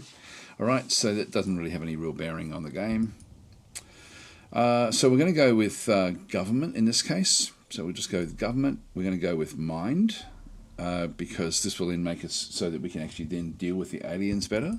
And we're going to go with meritocracy. This will also then helps with dealing with the aliens. So we'll just go on with a pro-alien sort of start. So we suffer no losses, yeah, blah, blah, blah. Blah, blah, blah, blah, blah, blah, blah. Your military holds a parade to show their strength and loyalty. Okay, that's a bit different. A new one, this one here is a time of bureaucracy. We gain 100 bureaucratic bonus points. This is good for us. This is bureaucratic points are the really the main goal of the game is to generate bureaucratic points. So the 100 bonus points aren't going to be all that beneficial, but essentially that's what the game is all about, is these bureaucratic bonus points, or bureaucratic points. Now, we did actually know we've found some Galactic Republic medium tanks, the Vortex, so that's only going to cost me 1. We have these pacifist scientists again. So they want to dislike mind. Now it's important that we don't do this one. This card is not a good one for us, because we want to go pro-mind. So these pacifist scientists, and we're not going to play that card. We also have gladiators, which will then sort of improve one of our cities, so we are not afraid of death. Let us fight each other. You'll enjoy it. So again, it's a Mad Max world. We're just sort of pushing things in certain directions. We've got spotter drones in through here, specialist team that can be used, long distance drones specifically to aid artillery target better. This is applied to artillery. It's very, very specialised. I won't be bothering to use it. Send a spy, ask for help. The Ascension speech. So we've got that one. We've got a militia parade down through here, which is going to cost me money right from the start. We've only got 400 credits, so it's important that we say yes. So I'm going to have to say yes no matter what, but I wish that this one wasn't coming right now. This one does come within probably the first 6 to 10 turns, but we happen to get it right on turn 1, which is not good. So we can't afford that bottom one, of course. And these are different people in our government that are wanting, everyone's going to be wanting to have a parade, and this will be based on their on what their likes and dislikes are. But we'll have a look at that one in just a minute. So we'll just go, and so that's the national decisions. We've got organisation decisions to get a new council. Then we have a zone decision as well. We've got protests in Claystron, which will be our capital. People in Claystron are taking to the streets to display their displeasure. So we can either give in and pay them money that we don't have. We can send in troops to end the protest, where we use autocracy. Or we can use, so you can see we've got an autocratic response, we've got a democratic response, or we've got a meritocracy type response, where we try to calm them down through oratory, but this guy doesn't like that, so he's not really someone that will actually enjoy doing that one, or we can just ignore it where the unrest goes up by 20. So it's going to be a tricky one. This oration roll is probably going to be ultimately what we have to then go and do, but we'll have a look at this one in just a minute. So they're all the different decisions we have to make this turn. I'm just going to turn them off so we can evaluate everything else. Danger in the zone. So danger in Claystron is at 4 points. This early in the game, this probably means enemy hexes units are too close to the city, so we'll have a look at that one. So we'll just go and dismiss, and we'll then just have a bit of a look and see what's going on here. So if we go and press F1, number 1, so this is Claystron down this side. A few things we can see right from the start here is that we've got Claystron, we have an inland sea right next to us, so we've got we've got a very thick river that runs down this way. So water-wise, we've got everything we're going to be needing for water. We're not going to need to have water in this particular one. We're going to be able to get that one from just in around our borders, and you can see there, even this one here, we control most of the Zor Pond in through this other side. We have another little location here, so Osnab, we can get across to there. We have a mountain range here, which is actually a good block that runs to the north up through to another little independent place called York, and then we have nothing much else over the other side. One thing I like to do at the very, very start is to see who my neighbours are and why there may be problems. So if we go to the strategic map, what we have is non-aligned forces are all off in this direction, this is where there'll be the non-sentient aliens will be in here, along with sort of raiders and scavengers and things like this. So all of the threat to Claystron will be coming from the aliens that may be living in that zone. So we're going to have to push that zone back just to protect what we've got. Then we've got nuns not going to show up. Now this is Mayhem, which is the Onsebrook. This is actually going to be a location. This one doesn't show anything at all to do with territory. So we know that that's actually, and we can see there with the little cities, we know that York and these different towns are viable. And so these are both towns. One of them would be good to befriend, and the other one would be good to attack. So we've got an interesting landmass here. Actually, this is quite intricate in the way that there's mountains that are sort of running through everywhere, but but even though there's not very many mountains on the map, it's sort of showing that there are still quite a few. But it does sort of run through. It's going to be a very, very interesting to play on this one, to be honest. This one looks very, very cool. So the non-aligned forces is the area that we just need to push that one back initially before we then go on the attack against these other two. So which we will do at some point, I think. Now, they could be aliens. We don't know. I think that it would show territory if they were aliens. So I think these are humans. Back and through here. A few other little things that we can see right from the start is we have a lot of little townships. So sales, and back and through here is going to be a little township.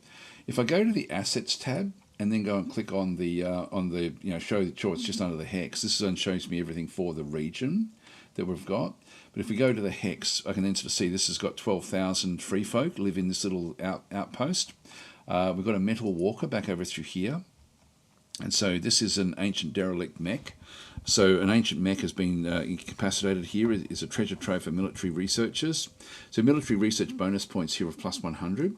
So it's not going to be not really all that valuable to us at this early stage where we're not really doing much in the way of military research.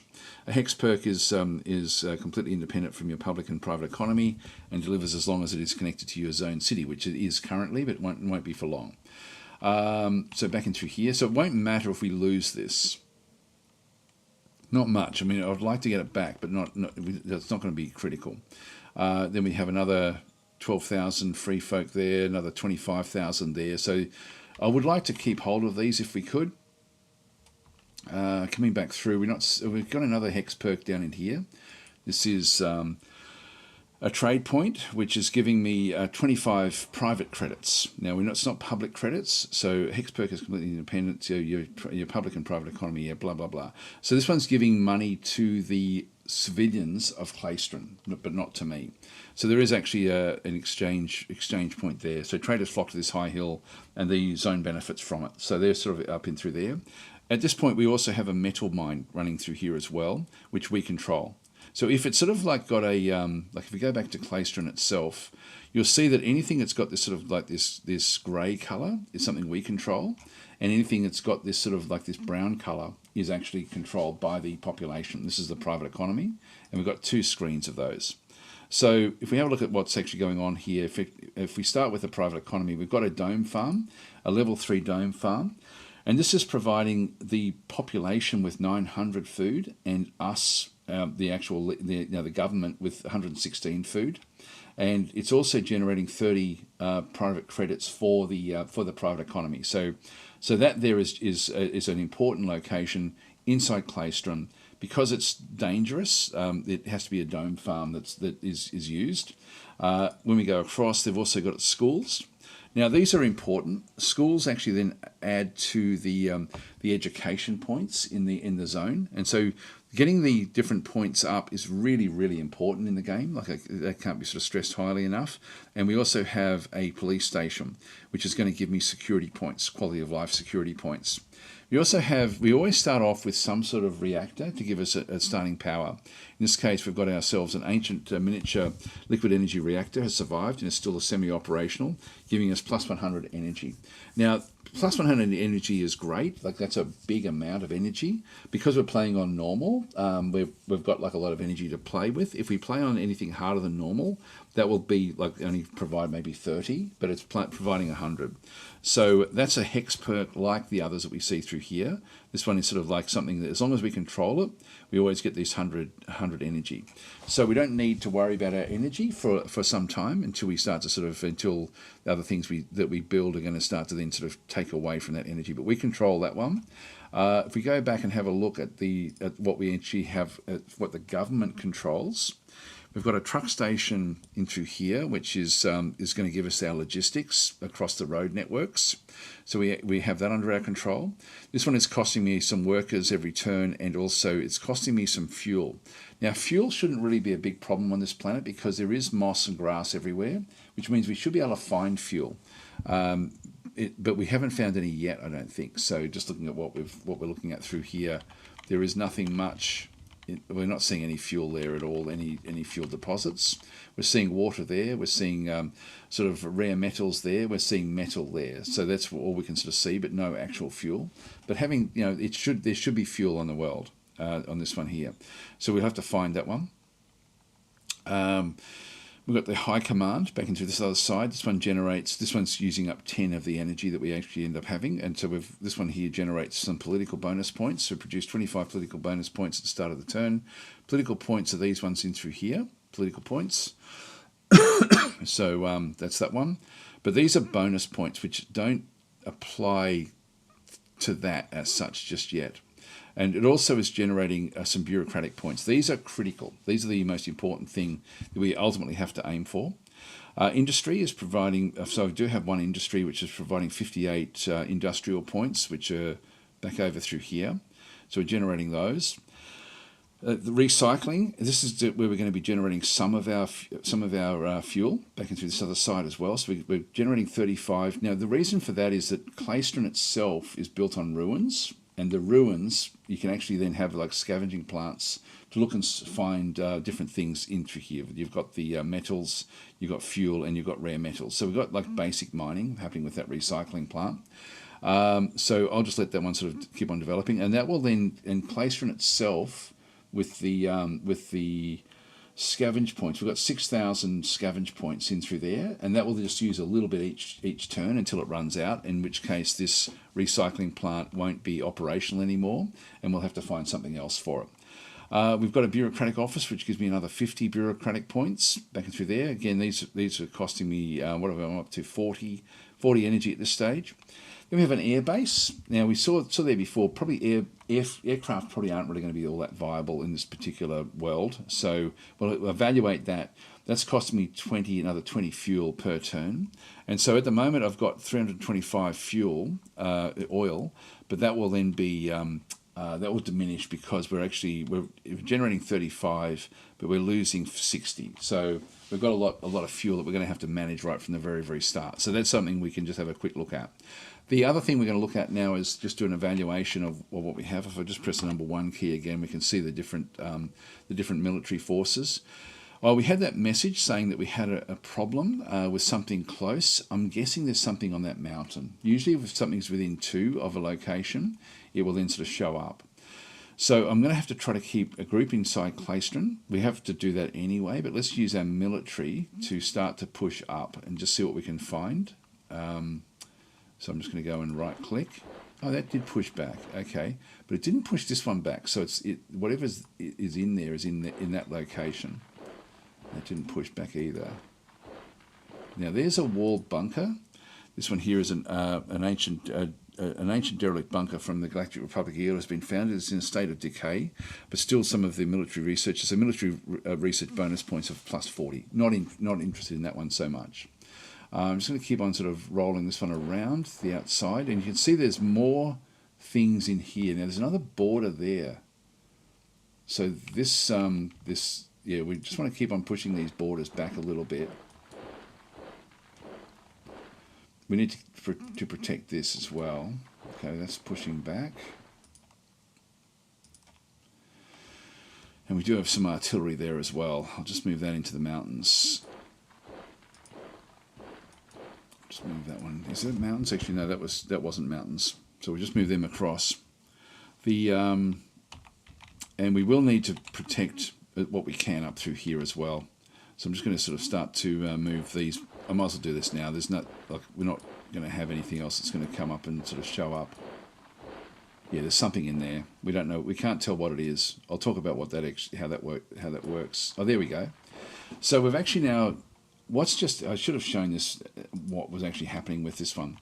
The reason we couldn't see it, and now we can, is because of reconnaissance. And if we have a look at any location, if I have a look at this location that this thing is actually on at this stage, you'll see I've got 65 recon points on the actual location. And so current recon points in this selected hex, minimum recon for unit information is generally 40 is the default, but 98 is for this hex. So really to get the minimum recon is usually going to be 98, but we've done it with 65. So we've got basic information. Could be very inaccurate. Excuse me, with what we're seeing through there. The minimum recon for full unit information is going to be 458. Now the reason it's different rather than 40 and 400, and instead it's 98 and 458, is because of what it actually is. This is a landscape hide points, or another 50 points. The universal hide points on this planet are 2 points. The rain hide points for rainfall is another 6 points. And the zone of control points on the hex are 60. So in this case, we've actually been able to get a little bit of information. If you go and click on this unit and then just go and have a look at the this tab here, these are Free Folk Marauders. So these are a group of sort of like Mad Max Marauders. We can see there they've got some little buggies and some bikes. So these are sort of like Mad Max bikers. But they are now surrounded, or not surrounded, they're going to be able to move off this way. But that was what was causing the unrest in Claystron. So these were sort of ready to raid down into our territory. And the fact that we've now opened this one up a little bit, there is a zone of control around your units which will slow units down. But if they're this maneuverable, and these are just random, these are not part of any particular group, these are Free Folk Marauders.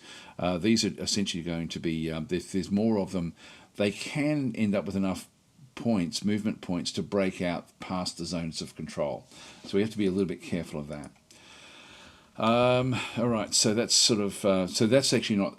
I was sort of hoping it like it was something that was manageable, and that is manageable. Now, if we go and press number 1 again, the reason it was so difficult was because of the high mountains, and so we've got this little mountain range that runs through here, and they were actually now in the mountain range, so they're operating from the mountains, and if we go and have a look at if I hover over the high mountains, we will see a few different sorts of things in through here. We've got the zone of control penalty in action points is 10. Enemy terrain penalty in action points is 10. It's actually difficult for different things to get into the mountains. In fact, even those vehicles that they've got shouldn't actually be able to move in there, I don't think. If we have a look at the action point cost for the movement types, you can see wheels, and so they started off in there, but they actually shouldn't be there. In mountains, it's got wheels NA. Wheels are not supposed to be able to get there. Tracked units can't go into mountains either. So it's only so it's essentially only foot can really sort of make it. Walkers can make it. Nothing much else can really sort of go and do it. But what we'll sort of find through there is in terms of the attack modifiers and defense modifiers, there's motorized and tanks don't do well. So ultimately, if they stay there, we're going to be able to destroy them next turn. So we'll be able to then, it's only really infantry and guns that get the bonus in the mountains itself, just based on what we're sort of seeing through there. Just go and press number 1. So at least we've now sort of isolated what that one actually is. These units, I'm just going to keep these running up through the location. So we've still got the other 2 there. We've opened this up, which could be a problem. So hopefully there'll be nothing down this way that will then sort of move down into what we're doing. That's all okay with the movement. We'll have a bit more of a look at this before we sort of get going, but let's now just do a bit of an evaluation as to other things we may be looking at for what we need to go and do. Oh, by the way, those profiles that we were looking at initially, so we chose at the start, we chose meritocracy, and through this other side, we chose the government, and we chose mind. So they're the different locations that we chose at the start. So we're in 48 points for all of those, 33 points for the others. So we still have they're all in like a cyclic sort of area where, I forget the exact numbers, the way it sort of does work, but if we keep on promoting this to a certain extent, it will be at the expense of autocracy.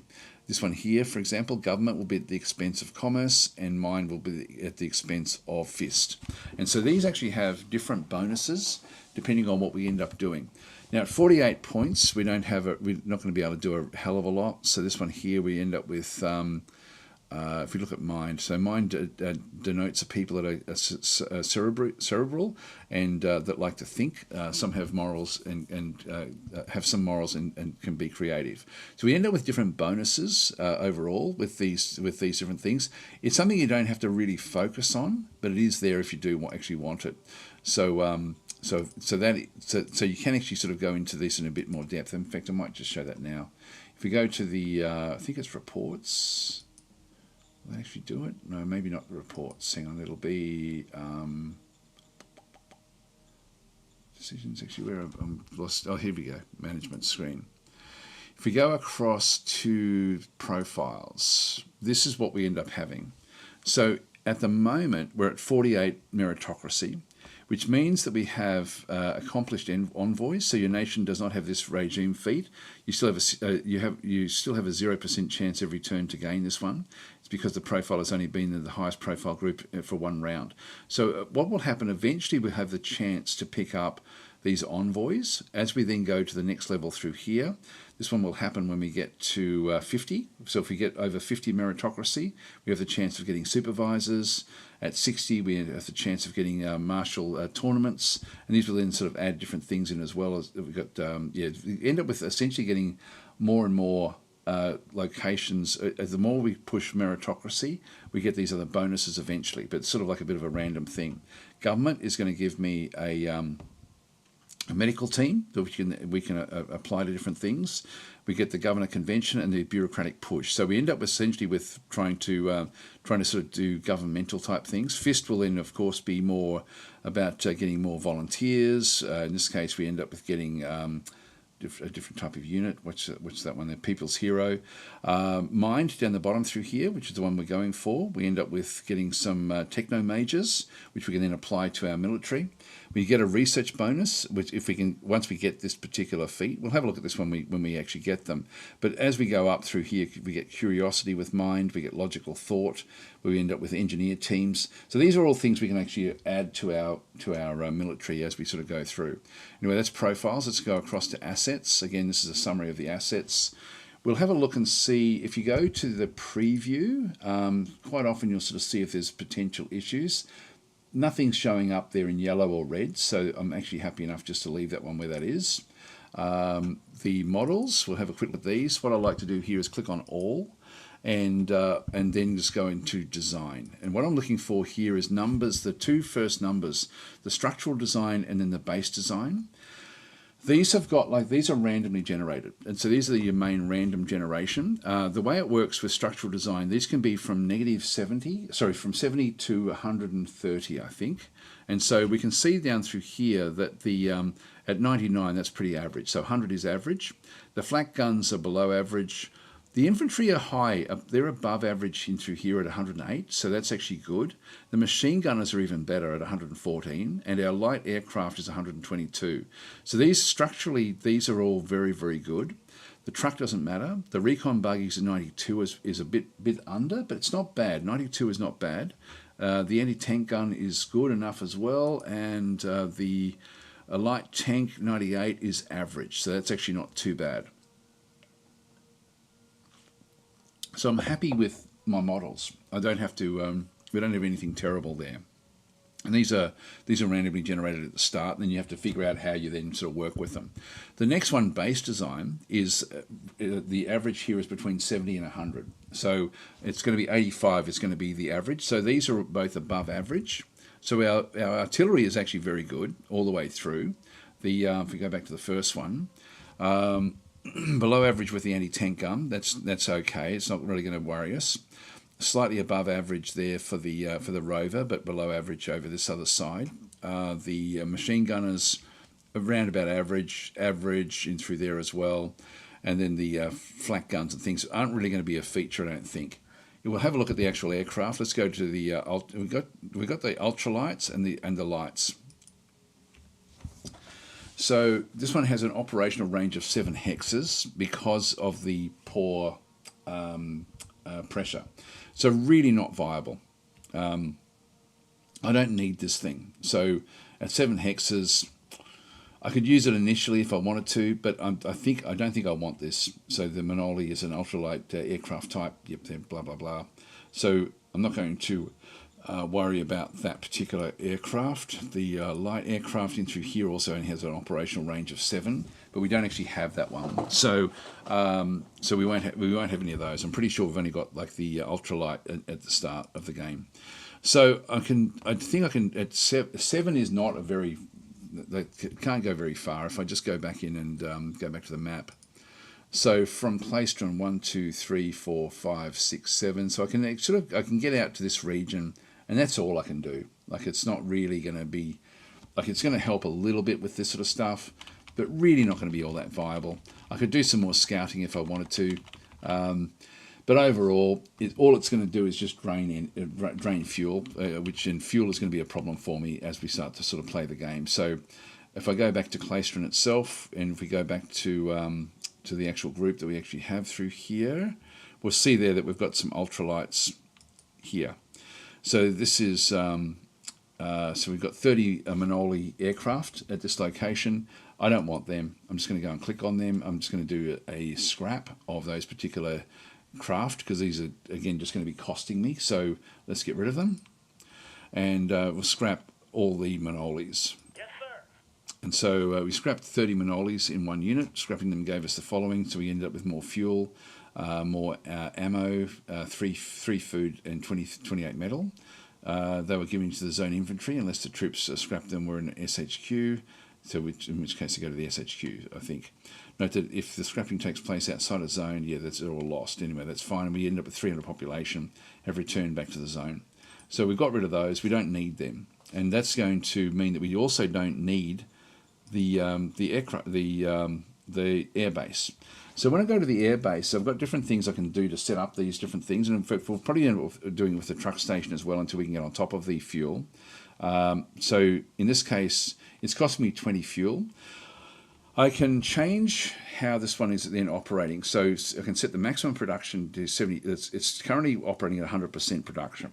I can sort of take it down from 75, 50, 25 down through here. Or I can mothball it, which means that we just keep a skeleton crew, but it doesn't cost us any actual any resources. Or I can close it down. And what closing it down will do is essentially we'll just leave it to go into disrepair, and slowly over time it will then essentially just get so much damage that it will then just collapse. But it doesn't cost me anything. So if I go and do that one, I'm just going to close this because I don't want it. Bang, it's now done. So that's now been closed. The mode is now closed. And so it's no longer going to be generating, it's not going to be using up any more fuel with what's actually happening there, which is going to be important. So so that's good.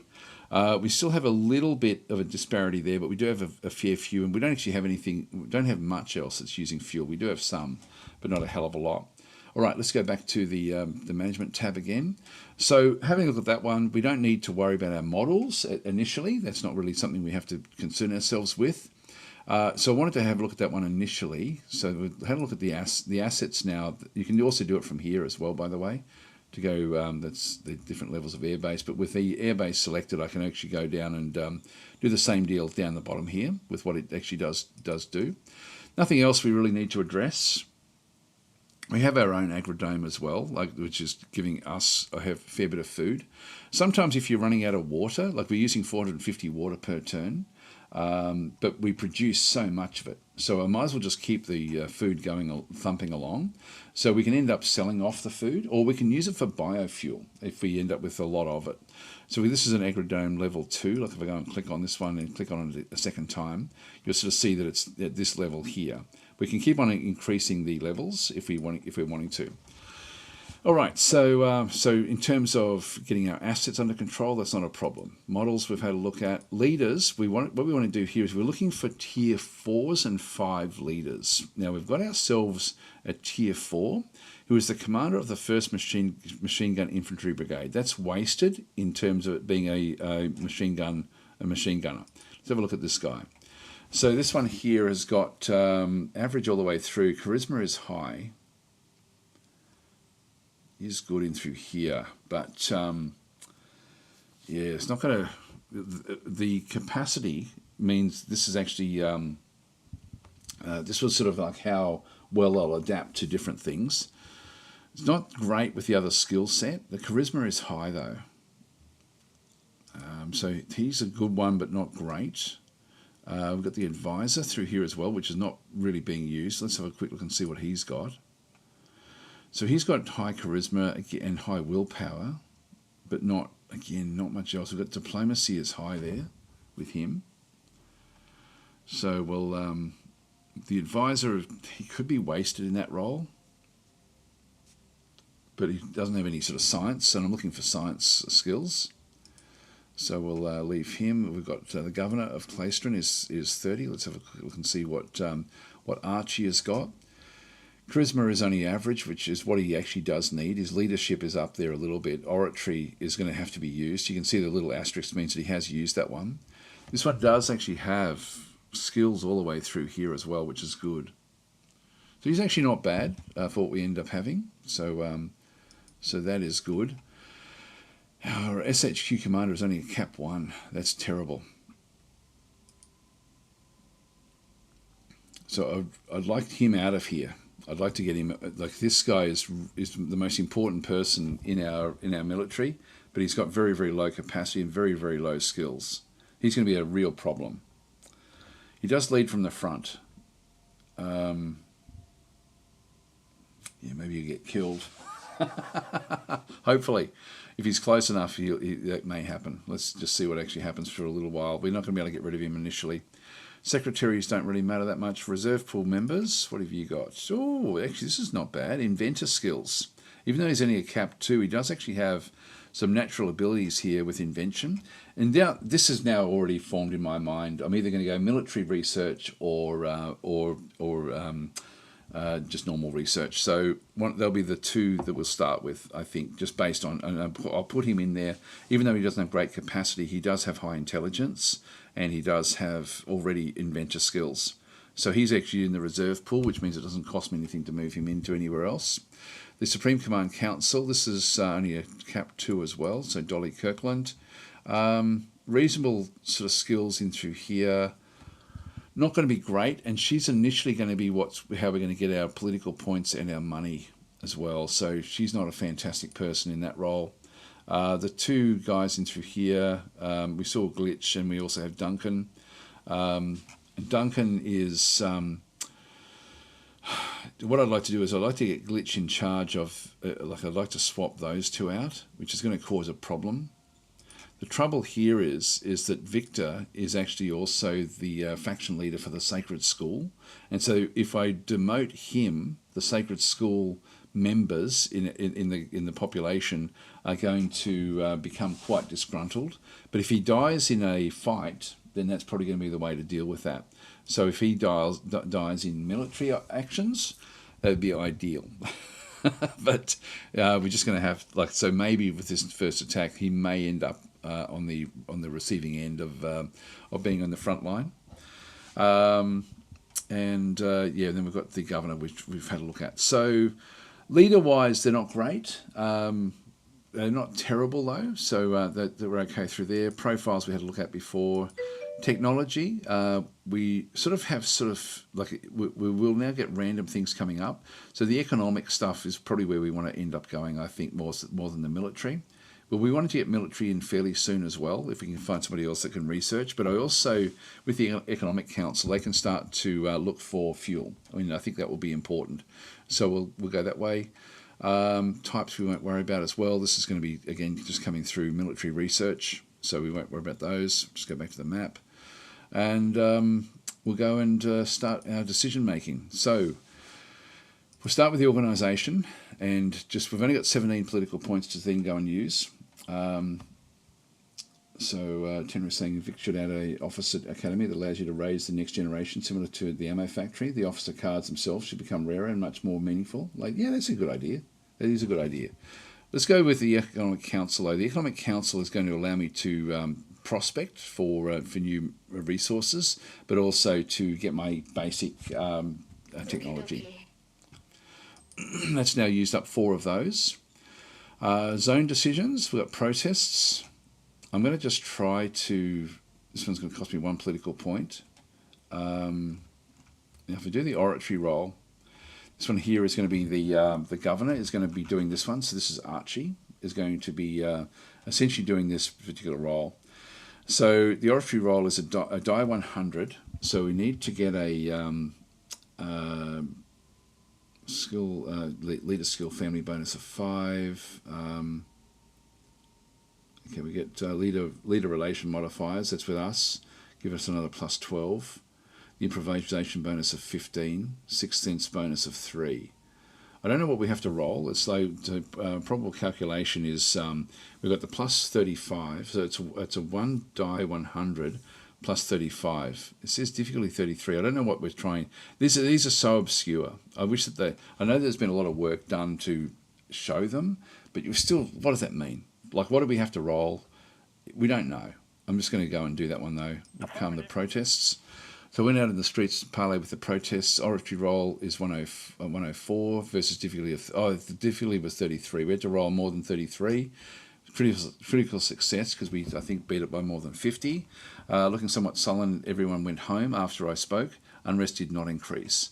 Now, Ollie Thurbin, the advisor, didn't like that because we were using oratory rather than pretty suppression, and the meritocracy went up by plus 6 points. So what that means, if we're just having a quick look and see what goes on there, if we go back to our profiles, meritocracy has now gone up into 54 points, which means that if we go across into our, where is it, management screen, and then go back to profiles, meritocracy, we now have a chance of picking up capable supervisors down through this other side, which will then sort of make it so that we end up with sort of a more happy population. So we end up having different things. These are now becoming more open because we're over 50 points. So that's actually just how the profiles work. Let's go back to the map. To be honest, I don't worry too much about the profiles. They don't really worry me too much one way or another. If we've got one group of marauders, we're going to have another group, and we've now opened this one up. If there are any marauders in here, I have now opened this one up, unfortunately. We may have to try to plug that gap. So we didn't need to use the population here. Like when we have a look at the decisions, one of the decisions we could have done with that one was to suppress the population, which I didn't have to do. So the economy is secondary, rule of law is paramount. So these are the ascension speeches. So we can either go with getting enforcement higher, with commerce higher, and actually our SHQ would prefer us to go with the commerce. So he's a pro-commerce guy, or we can just go with getting more government. And I'm thinking in terms of what we have, I think we'll just go more government. Let's just go this way. So we'll go C. Okay. There's no negatives with that one. It's just going to slowly push this one up as well. So go from 48 to, 59? Yep, so now 59 in through there, which gives me more chance to then go and get more governmental type things. So you do want to try to specialise these a little bit.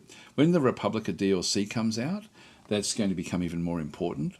Now we've got, we can please allocate 200 credits as a reward for their service, which is what we want to do. We want to get our militia up. So we want the militia forces to be plus 10. And so at the moment we've got plus 50. So this is the auxiliary profile militia. Militia denotes how supportive you are of your militia forces. A low value will decrease militancy levels in your zones as well as recruitment. Now militancy in the game is not a negative thing. That is actually just how supportive the population is of what you're doing. So in this case, the improving that is important, particularly in the first part of the game, because the population will then supply you with forces. I guess a little bit like in World War II in Cairo, there were actually groups of officers in Cairo that actually ended up talking amongst themselves and wanting to do extra things, and they ended up forming what was called the Long Range Desert Group, which was literally just car enthusiasts essentially from Cairo, British car enthusiasts that ended up forming this group to go and raid out in the desert, and they became the SAS ultimately. So it's sort of funny. So militancy is essentially that in the game. A little bit of a side note there. I'll come back to the comments in just a minute. We'll just get to this. We'll just end this first turn, and then we'll go. Oh, she'll probably do it before I do the end. Militia was pleased to receive your token of your esteem, and so that will then go up. We'll just go and click on OK. It's now gone up to 60, so there's no decisions remaining. So we've gone through our decisions. We've still got 10 political points. We've still got some credits. Let's just have a quick read of everything. Now, what did we get to? Sorry, I've lost a lot of the comments here. I'll just try to sort of, if you want to grab my attention, just to an DasTactic, whether you're watching on YouTube or on Twitch, and it will then highlight in red, and it will if it's on Twitch, it will beep at me. Just see where we got to. yeah, so Carpeth is saying, I found myself spending hours in world generation. I do too. I love it. I love that aspect of the game. It's nice. Yeah, it's nice that the planet's a bit green. It is because we'll end up with getting fuel. So we'll get fuel because there is moss and grasses on the world. So we do actually have like biology sort of aspect, which will then give us fuel, biofuels. Yeah, so Luke's saying the world generation is so amazing in this game. Every session is a different. It's wildly different. Actually, it's just great. Can't wait for the Republic of DLC. I'm really looking forward to that as well.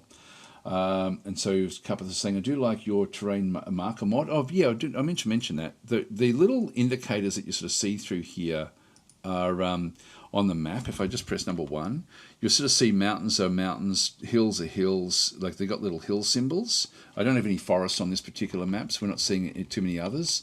But I can't play the game without, this is a mod that I made, and it's freely available. If you go across to, we'll just show you where to get that if you are interested. So I find it essential to play the game, to be honest. If you go across, you can either find it through the Matrix forums, but you can go to say coffee.com/DasTactic. So ko-fi.com/DasTactic and through that side. And you'll find that there will be, if you go to the shop, you'll then find them down through here. The Shadow Empire Terrain Icons mod, which is just free, so definitely grab that one. If you're using Mark Royer's terrain mod, we've also combined a mod that can then be used with his mods as well. So we've actually gone, this, I don't know if he's actually upgraded his recently. If he has, mine will not probably, they'll still work, but they won't be his colours, essentially. So I haven't had a look for a long period of time, to be honest. But in this case, these are, you can see they're quite popular. But these are essential, I think, if I just go back into this one through here. So just basically just put a 0 in there, get it now, and then you've got, you can sort of see forests, you can see hills, you can see mountains, which makes it really important for just playing the game. So without it, I find it very, very difficult to play the game, but with it, it certainly does help. So you can grab that one for free from there. So yeah, that's just a little mod that I made just to improve the graphics, and there's instructions on how to install it. It's not very difficult. So I'll just go back to the oops, hang on, where are we?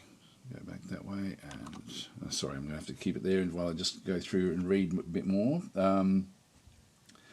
Yeah, Planetary. So. Yes, it's just so Systems Chalk saying maybe this can be a stripped down, low cost VR version VR designs can make, planet generation only, to create everything from a post. I think it would be good if there was something else you could actually inject into it. It would be good. Just keep on skimming through actually.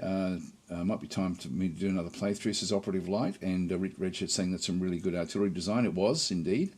The engine on that rover. I didn't actually have a look at the engine designs.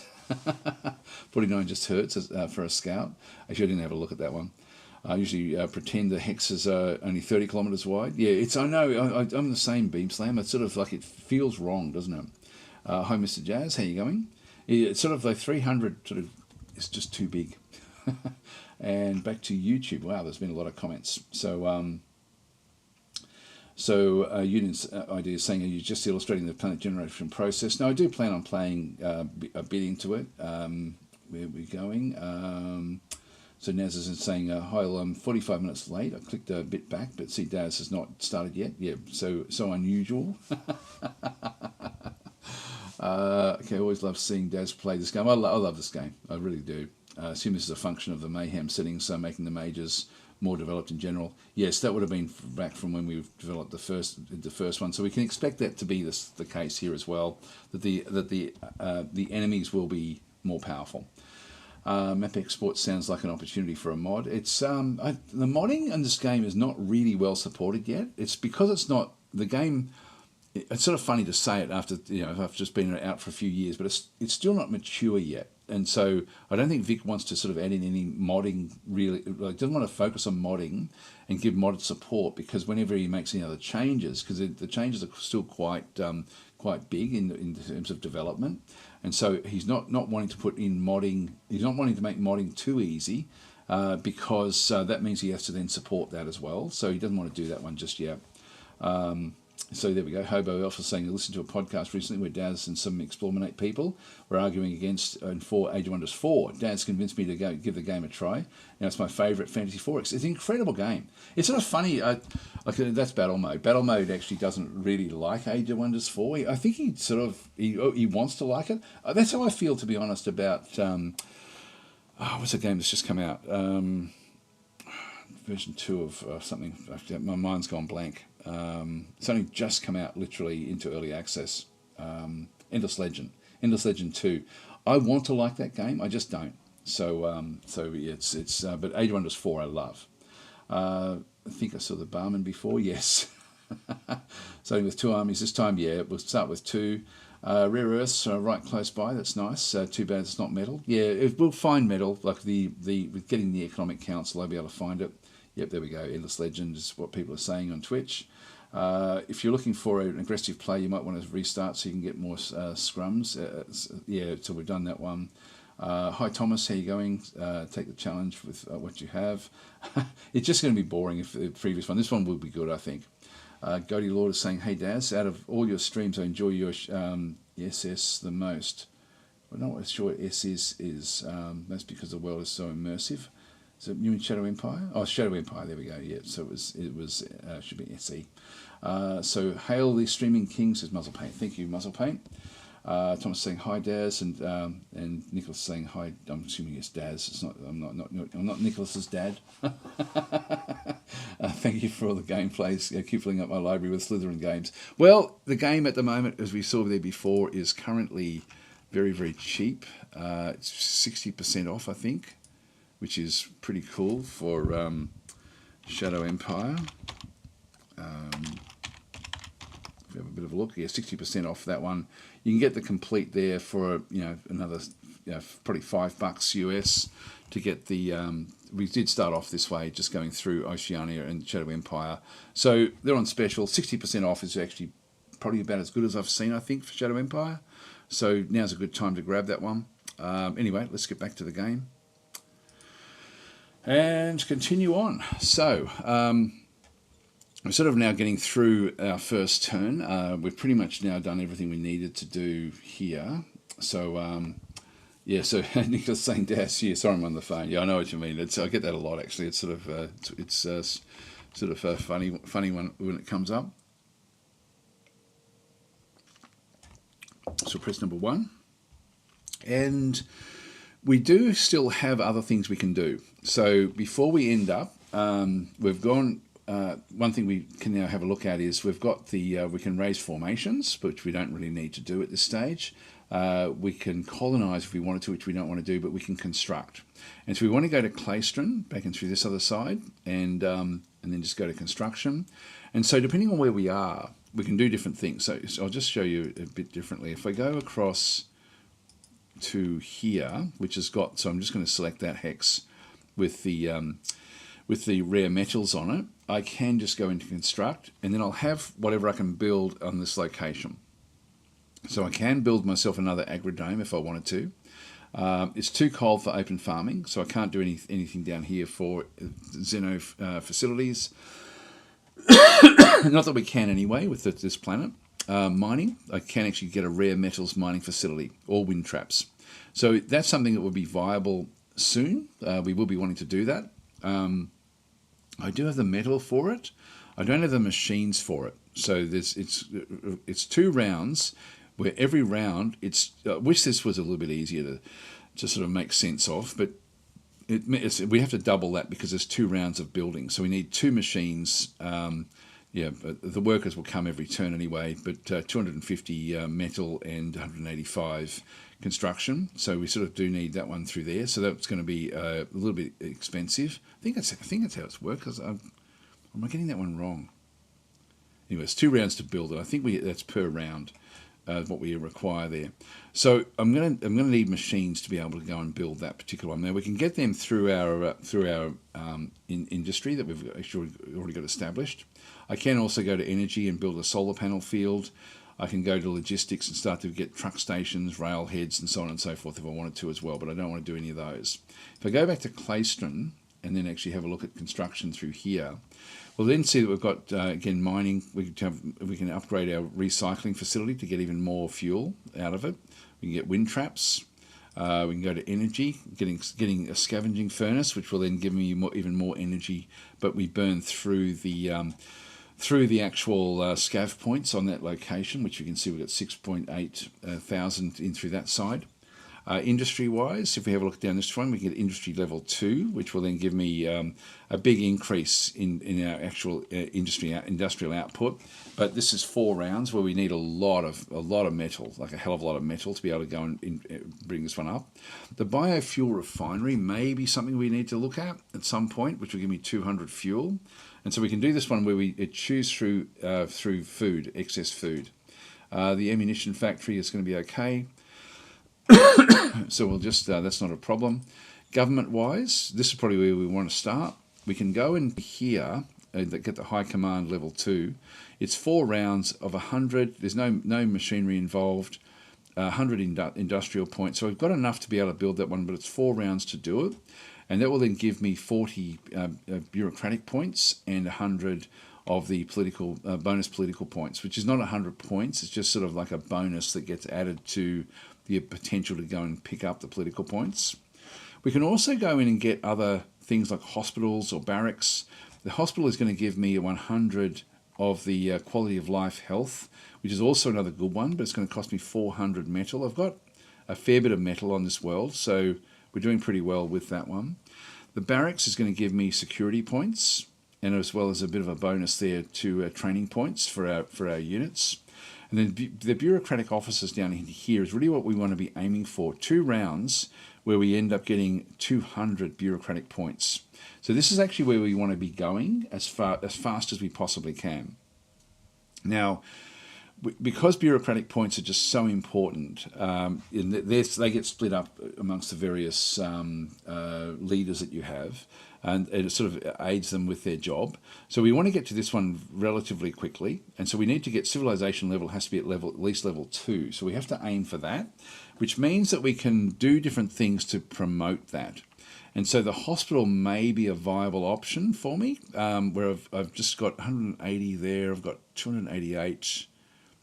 Got 120 coming in, so I've got enough there. I've got enough metal coming in for the second round for the hospital.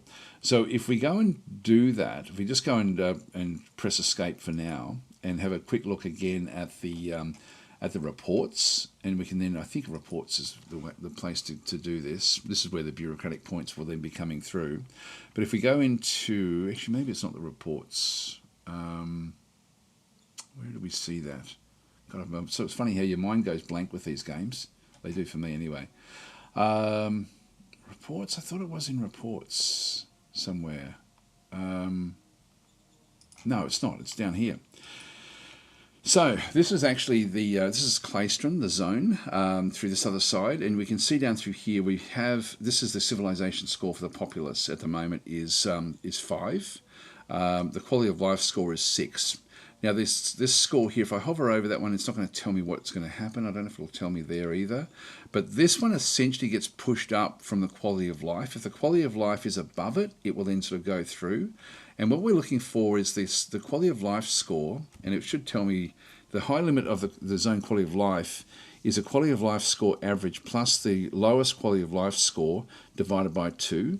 And so eventually what we'll see is we already had education and security. We don't have anything for health, and we don't have anything for entertainment. But we can actually with entertainment, because we've got 1 fate point. Let's go and play the cards, because we do actually have an entertainment thing we can add, which will then improve the quality of life score. The quality of life score, as I say, will push the civilization score up. And then once the civilization score, this is not the level of the civilization. In fact, I don't see where the levels actually are. Is that it there? That's cultural adaptation. You don't have to worry about. It's not going to have. Yeah, we're not sort of seeing it through there. It's the square root. It's the square root minus 1 of this number. So we need to get to 9 points here to be able to then go and get that other one. And we do that by pushing these points up.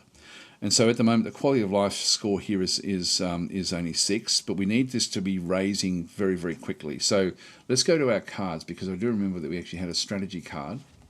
If we go to zones, we do actually have the Vortex tank, which we could bring in, but we also have gladiators. So the gladiator card, if we go and click on this one, must be played into a friendly zone, must be played on a zone with a city, must be a friendly zone, and must not have a private arena asset at level 3. And so it's an extra level of arena. And I don't know if it'll show us here what this one actually does do, but essentially this is going to improve so I'll just go and execute the strategy. And we now have a private arena. So if we just go back into our assets, just get rid of the strat cards, and have a look at the bottom through here, we're then going to see there's an arena in through this other side. If we go and click on the private arena, we're not going to see it there just yet until it kicks in. Oh, here we go. And so this is going to provide 100 quality of life entertainment. So that's going to get our entertainment running up. So what we could do, again, back in Claystron, because I know it's a bit confusing doing it all like this, but if we go back to construction, I can go back to government and get hospital as well. So I think I might do that before we go to high command level 2. Let's go this way. So we'll just start construction of the hospital. And so that's going to then get all of my quality of life things starting to now thump along. Entertainment's going to go up. Education and security can go up to a maximum of 50 points, essentially. So this is actually their points in through here in where they are, but the score will then be sort of like a lower amount of these. I forget the exact maths, but it's in the manual if you're sort of interested. But we're going to end up with 100 points there. When that's built, 100 points in there, which will then push up the overall, the quality of life score, which will then get me to a higher level civilization as fast as possible. So, okay, so Brian is saying, I was watching this chap say that quality of life is a double-edged sword, because if people get too used to modern civilities, their fertility drops. In the game? I don't think so. No, the game, the fertility is sort of like a function a little bit of how big the town is. In this case, we've got a nice level size 3 town. So the bigger the town, if we keep it a small town, it will then that will be the thing that sort of stifles that growth, the population growth. I don't know if if you're talking in general terms or in terms of the actual game itself. Okay, let's go with that. So we've now sort of done everything we need to do. We still actually have all of these forces. We've got like a whole lot of militia forces in here. So we've actually got ourselves one big group of 22, and I think I'll keep that there. So I'll just keep them as a garrison at that location, which means I can then move the others off into other locations. Oh, the other thing with we do actually have a group of flak units. I'm not going to need these. They're not going to be of any real use, so I'll just scrap these as well. Yes, sir. They can protect things, but I'm not going to worry about them. So we'll ditch those. We then have some basic stuff. We also have some trucks. So these will actually use up. These have got rifle militia, bikers, some artillery. Let's go and move these up. Well, actually, these can move along here just to protect these zones. We want to stop them from moving down. We want to get into the hills, and we just want to protect these zones if we can. So I'll move both trucks up.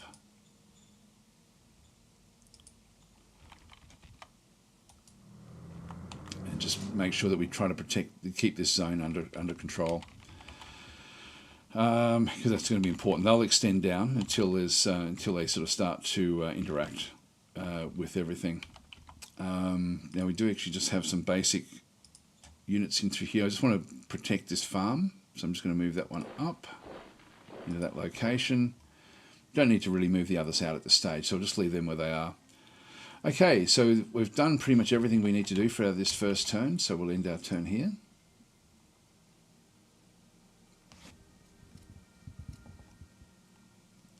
And we should see movement around the place.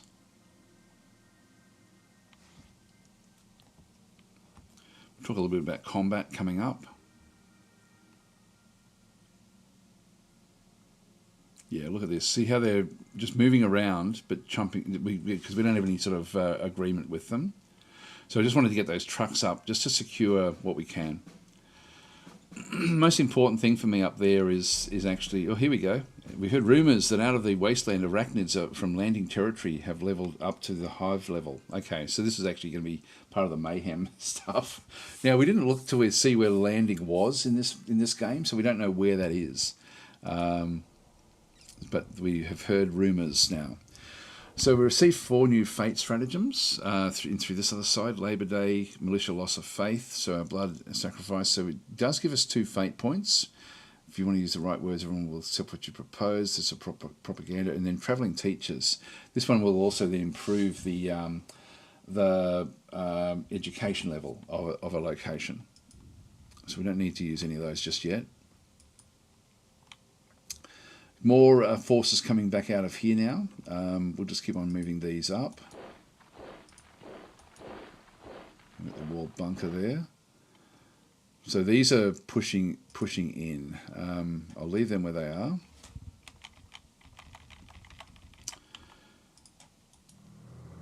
Now, there's going to be someone hidden in there. And if we have a quick look at this location, we've only got 19 recon. And at this location, we need 48. So it's a little bit dangerous to be pushing into that location there. We can push up to there, which is good enough. We can stay in that line there. We can move that one across. I'm not going to move this one up any further. Just want to stay with Metal Walker. I'll just push all of these back as well. And we can see there the supplies are starting to run out in these mountains as we cross those mountains away from that road. Oh, now what have we got with waste belt? What does that one give us? So this one is going to give me 40 research bonus points at the start of the turn. We have a lot of decisions to make this turn. And 29 political points and only 162 money. We're making good food. So we might even go to the trade and just see if we can sell off food. Yeah, they went. Yeah, there we go. Food is 0.52 credits. Now we have a lot. They want 1,000, up to 1,000. Which give me 500 credits. I'm going to do that because we are making a lot of food. Yes, sir. So I'll sell that one. Now that's going to then sort of stop the. They're going to stop. Wanting more food. This is still the sell. I don't want to sell metal or fuel or rare metals at this stage. Rare metals, though, is actually worth a lot. So I can get another 500 just by selling off 31 of them. We're at 56. Yeah, let's do that. Yes, sir. It's going to give me a good amount of... which is an update when you do this one. So just go and cancel that one now. So we've now sort of got ourselves 1,200 money, which is going to be important. We don't want to be running out of money. We're going to be losing a bit of money every turn, just with the wages that we have. We will actually do this. We'll do this attack into here. This one is actually surrounded. It can't move off because we actually control everything in around this location. And if we have a bit of a look and see, we've only got the 64. Again, we don't have great recon on that particular location. We do have the different forces that are coming up to check this one out. So there's different things. If we try to use the artillery to go and attack this particular unit, like if I go, it's actually out of range, not enough action points. That should be enough for us to do an attack.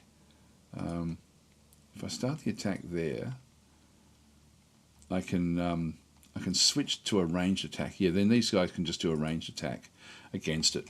The trouble that we have, though, is the recon is just so low that it's going to be very, very ineffective because we're not seeing what's going on. And so they've got, it will help a little bit, but not a hell of a lot. So it's almost worth going in. I'm just going to cancel that attack. It's almost worth going in with just a unit and then moving a different one in. So let's go and grab this unit here. I'll just talk little bit about the way that this sort of stuff does work. If I go and attack with just a single unit, we do have a 1.3 to 1 odds, so it's not terrible with what we have. I could keep on adding other units to the mix, but in this case, I think that will do. I could even bring in one of these, and maybe even attack from that angle. But this one at least will end. What will happen is we've got 1,000 infantry going up against 100 that we're aware of, but we know there may be more. So this could be wild. The odds could be wildly off if we don't really know what we're actually dealing with. And so there's a whole lot of different things that then sort of apply to what we're seeing through here. So the estimation of defensive modifiers, offensive modifiers. We have our experience, we've got a plus 19. And so this is on hit points and also on the attack values. We're maximum attack saturation. So this modifier turns negative if you're committing too much firepower on too little quantity of targets. So there's only 100 of them. So there's not very many that we're actually doing. So we get a little bit of a negative there because we've overcommitted, but we sort of need to.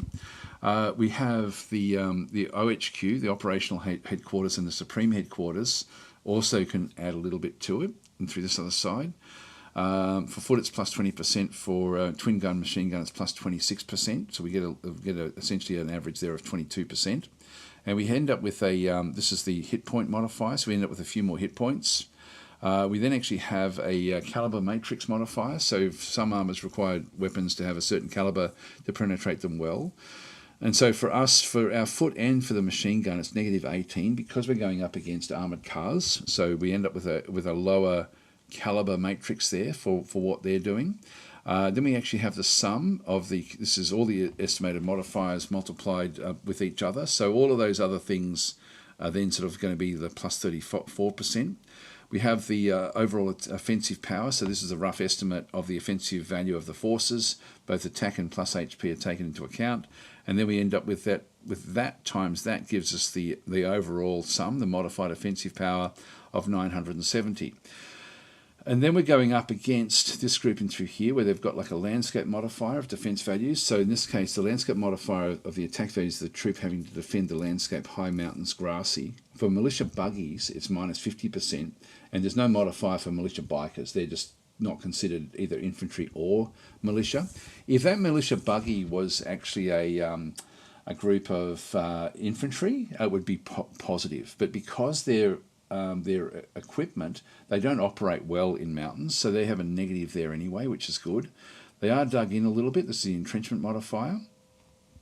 So they are automatically entrenched a little bit in the mountains. Not a hell of a lot. Again, infantry would be much, much higher.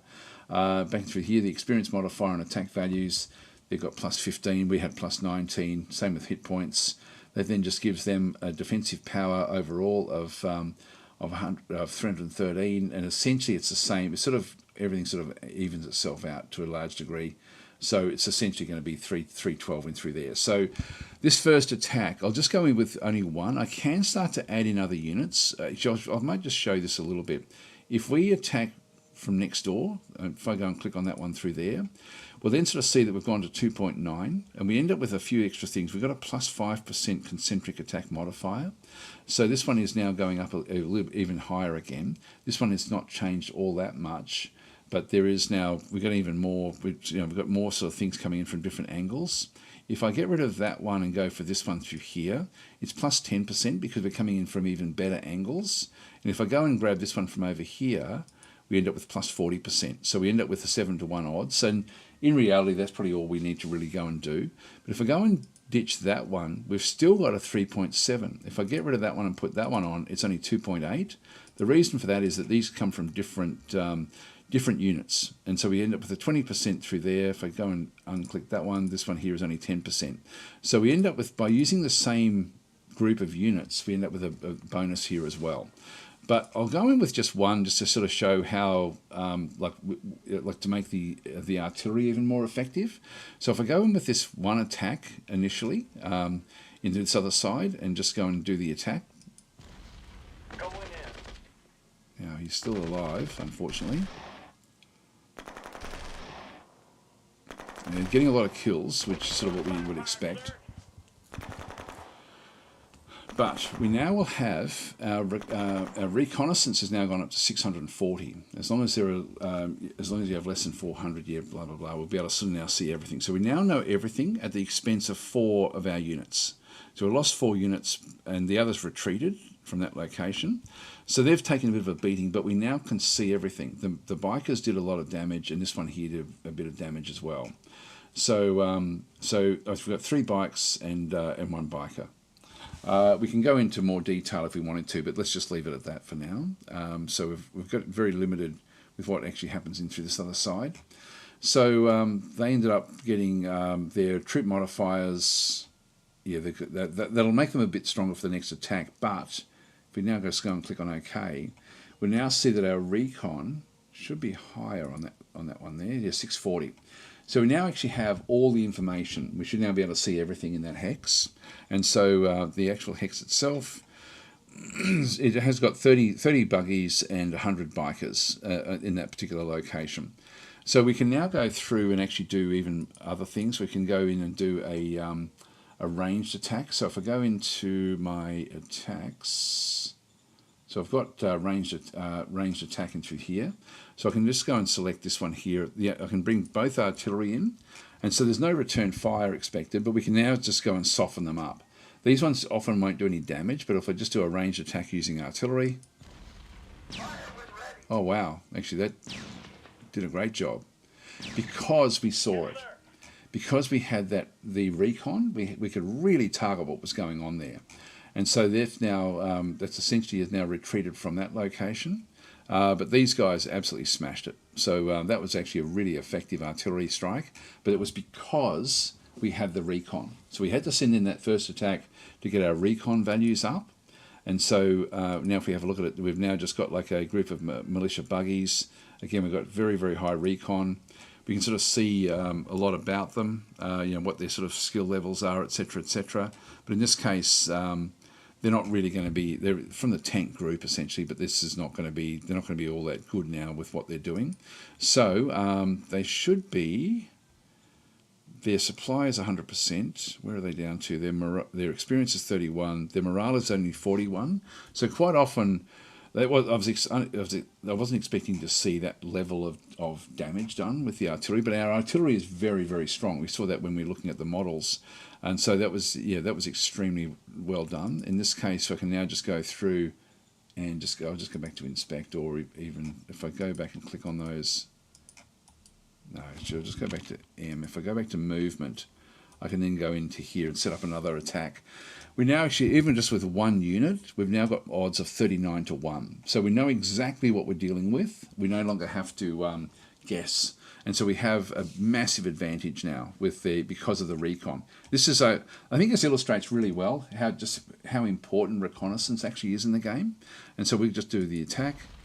Shouldn't be any surprises. Bang, and they've given up. So they broke very, very quickly. We had the little white numbers here are the number of hits on the enemy, but they didn't get any kills, but it was enough for them to be completely demoralized.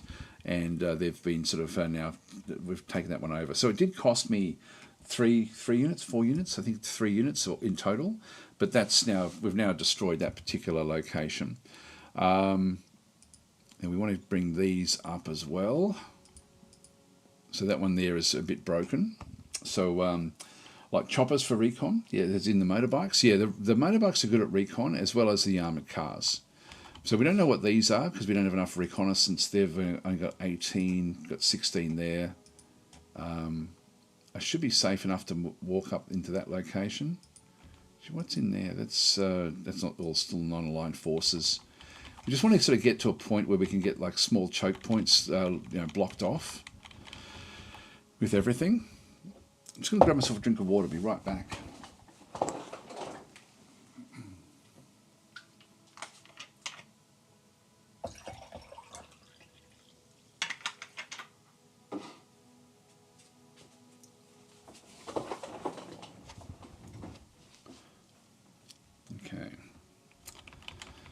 So back in through here. Now this again, that's sort of pushing this way. Something else up there. Maybe something in the hills, but we're not aware of. I'm going to move these back down the other side and leave these guys to then deal with everything else we're seeing.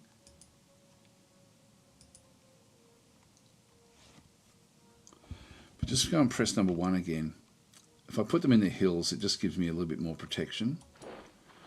So I'll just go that way, but I will move this one up and just push up to try to get to these big rivers and these lakes. That there is a nice little area for us to control, just sort of stop things from actually happening. Now, to get the, we need to get this guy here fixed up. So to do that, we need to actually have units available. So we need to go to our replacement troops. Now, at the moment, we actually don't have anything, but we have a need for 400 of them. So we're going to need to make some foot soldiers. It's always good to have more than what you need of the things that you are going to be using. So in this case, the foot soldiers, I'm just going to go and grab, well, actually, I can only afford 4 of them because of the industry points. We may actually, I think I'll still do it anyway. Let's just go and grab those. So we're now going to be chomping through we've got enough now to supply that next turn. It'll go back out through to the 1st infantry and then back out to this particular unit. And then we can sort of move it up towards the front. That will have taken a bit of damage. So its experience is 19, its morale is only 41. These other guys, the morale should be a bit higher. And readiness as well, actually. The readiness is really important. I didn't show that before. It's only 34. This is like a multiplier for just how effective the force will then fight. All right. Now, this is also non-aligned forces up through this other side as well. Okay, we'll leave them all where they actually are. We've got all these decisions now to make. Now, we've got organisational decisions. We need a new director for the Economic Council. We figured out that this guy, Rico Pascal, was going to be fine. So he actually does have, because he does have the skill set for being an inventor, which is actually a skill set that is a good one for the Economic Council. So if you're trying to figure out what you need to do with things like the Economic Council, I think if you go back to reports, I think it shows it in here. Where is it? Actually, I'm getting confused. It's where everything actually is. Go back to leaders. You can go and actually get them to, I think the director, maybe not actually this one here. Technical skills. If you hover over these, I think it will then tell you. Inventor. These are the best invention skills. It's not telling us. Somewhere in the game, it does tell you where to get the what they're good at with different things. These are different columns I can then bring in if I'm looking for something very, very particular, like scavenging. None of them are good at prospecting. Sorry, scavenging. None of them. We've got one there and there for the governor. He will slowly get those skills coming up, but the inventor skills here will be fine initially for that particular leader. Yeah, God, where is it? There is something that tells you. Maybe it's under reports, profile overview, just gives you sort of like information there, victory, this will be sort of who we've got to deal with, we're the one at the bottom here, stratagem generation, yeah, I'm not sure where it is, there's something, somewhere in the game it does actually give you an indication as to what you can then go and see. Tom is saying anytime I see Shadow Empire, I immediately click the like button. It's a great little game. So it's not even a little game really. It's quite an involved game. So with that one there, the decisions. Let's just go back into here. So hi Began, how you going? And so you're saying, can you hover over stats in the actual character sheet to give a pop up on what the stats benefit? Actually, it might be that. I think you might be right. Actually, if we go back into the decisions. And go to inventor. Yeah, you are right. There we go. So this one is one can be a good scientist but never have an original idea. The inventor skill is all about looking at science from a creative angle. This skill will aid in making tech discoveries, which is what we need in this particular case. So used in model discovery and design and tech discoveries. So that's what we have. We also then have science, back into this other location. Probably the best place for a leader with a high score skill to be placed at a research council. So again, either economic or the military, used in research tasks, zone education, as the level calculation. Yeah, thank you for that. That's exactly where it needs to be. Technician is going to be more for model design and danger events, back and through here. So all of these have got like different abilities. Like oratory was used before with the governor, like to sort of thing, using proposing peace, giving gifts to other regimes, quelling unrest, etc., etc. So again, oratory is going to be important for the governors, but in this case, inventor and technician, again, sorry, not technician, science are going to be what we need for this particular location. Prospecting as well, actually. Now he gets a little bit of a bonus. This number here, the level that he has, does then apply a bonus back over through here. So the result of a skill roll must be at least this value plus one die 100. So when he's making skill rolls, it's fairly accurate, but he gets half of that across the other locations as well. So when you've got a high level here, it does apply itself to help with the die rolls in these other ways. And every time there's a die roll that's performed, like every time they try to do something using that skill set, we'll get a little asterisk. So if I just go and point him initially. Yes. So he's now improved the relation with us with 11 points. And we now need to go into what they're then going to be doing with the Economic Council. Now, the way it sort of works, you can split this into two. Discovery and research is like, this is the technology research. We've got prospecting, and then we have economic policies, which are cards that we might then go and get. We don't really need these all that much, so I'm going to move this one down to, say, 5 and just lock it in.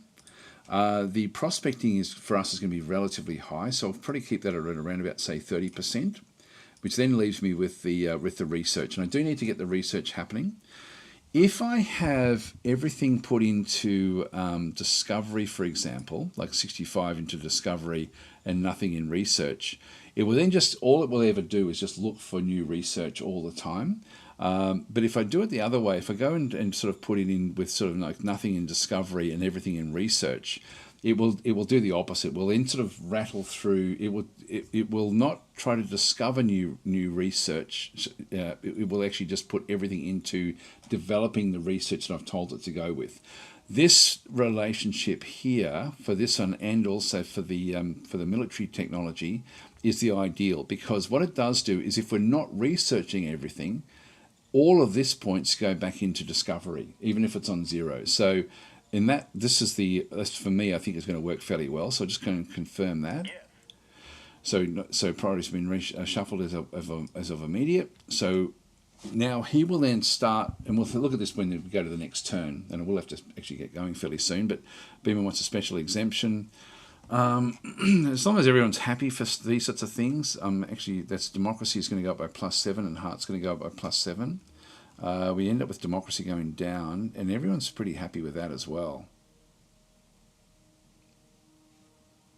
Mine goes up by +6, which I do like the idea of that.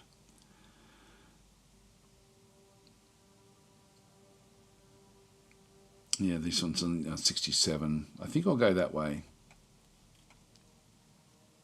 Now, that's also going to impact glitch. So he's going to be a negative as well. It's not, unfortunately, it doesn't tell us what the negative is when we do say no. There can be no exemptions. Let's just do it, though. Yes, sir. Roger that, sir. So, yeah, democracy went down. Actually, maybe he didn't go down. Just going to click on OK. Able commander offering services. We've been visited by a former military commander of Mayhem. This commander is willing to join your federation in return for your assistance. They require favours that you are to liberate his own village on hex 5144 within 7 rounds. That should be doable. 5144. You can see there wherever I click on this one. 66, 63. Oops, hang on. I keep on pressing the WASD keys. Let's go back to movement again. This is 55, 43, so it's in here somewhere. That's 54, 43. What was the 51, 44? 51.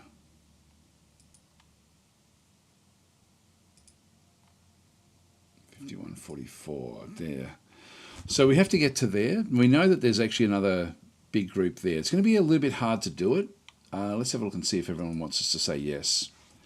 Yeah, look, everyone wants us to say yes, and we'll go for it. So we need to now push a little bit to try to get to liberate that particular village. So we'll say yes. That will give us another leader.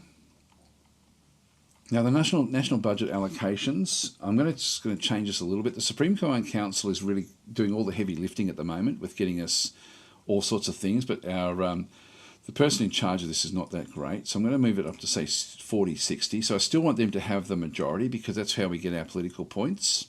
And so initially I want to be sort of thumping along in that regard. So we'll just go and confirm those changes.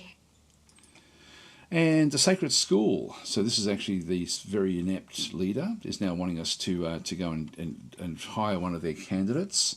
I'm going to say yes at this stage. So we'll just accept.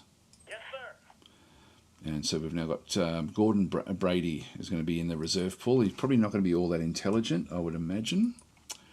Gordon Brady. Cap 3 is not bad. Okay, what have you got? What skills have you got? Actually very good here. Okay, that's not bad. Streetwise. Leadership. All right, he's not bad at all.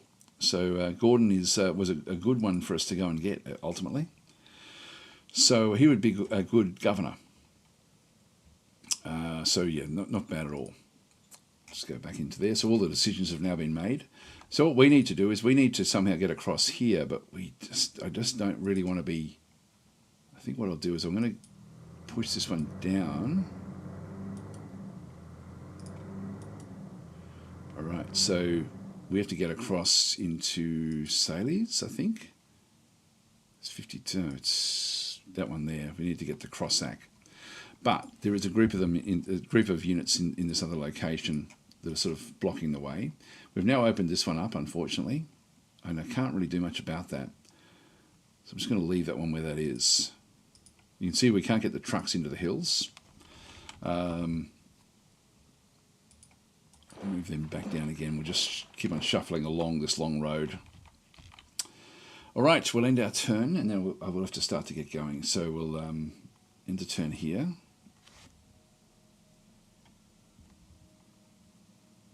I want to just show how the bureaucratic points work. We don't know what these are yet either. They're most likely going to be more bikers, and they could zip through, but they have to get through zones of control here, which will make it a bit more difficult for them. These may ask for clarification on whether we're being aggressive or not. Suffered no losses. Okay, we're entering a time of bureaucracy. Found a stockpile near Palmer. As we find villages, we can then get random things come up. So we ended up with a whole lot of fuel was actually found at Palmer, and our scav teams also found ancient and still functioning weaponry near the waste belt in the zone Claystone. This allows us to let our reserve recruits from we got 300 GR grade infantry, which is Galactic Republic, which are very, very high level infantry. And our scav team's found a stockpile near Wall Bunker in the zone Claystone. 3 machinery has been secured. Okay, that's all useful stuff. So because we took certain locations, we're then getting information back from those. Okay, goal, conquer the city at the other hex. Now they're going to be blocking that off. Just need to get all of these guys running up. Oops, right click. So we're going to block that off.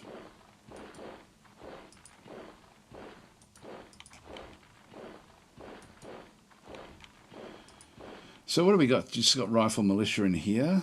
I can move up into Carlin. There's Palmer. That's where we got those other locations. I think I'll worry about that one so much.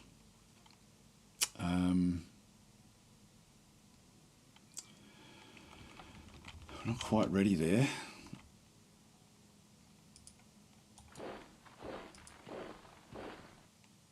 And there's more units up this way as well. So I sort of need to keep that there just to police what's going on.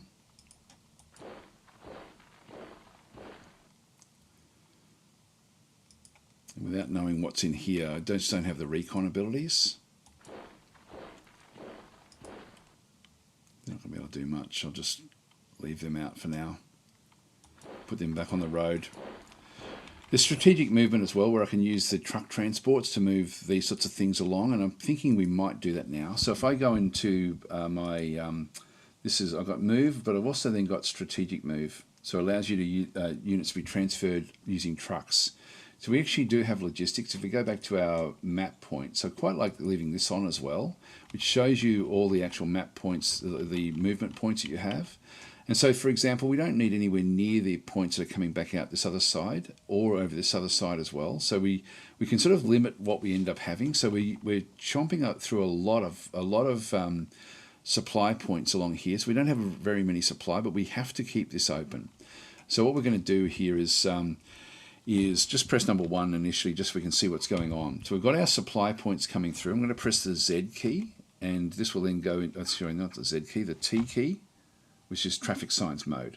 So I've actually gone and clicked on, which is the same as clicking on that one through there. So traffic signs, shortcut is T.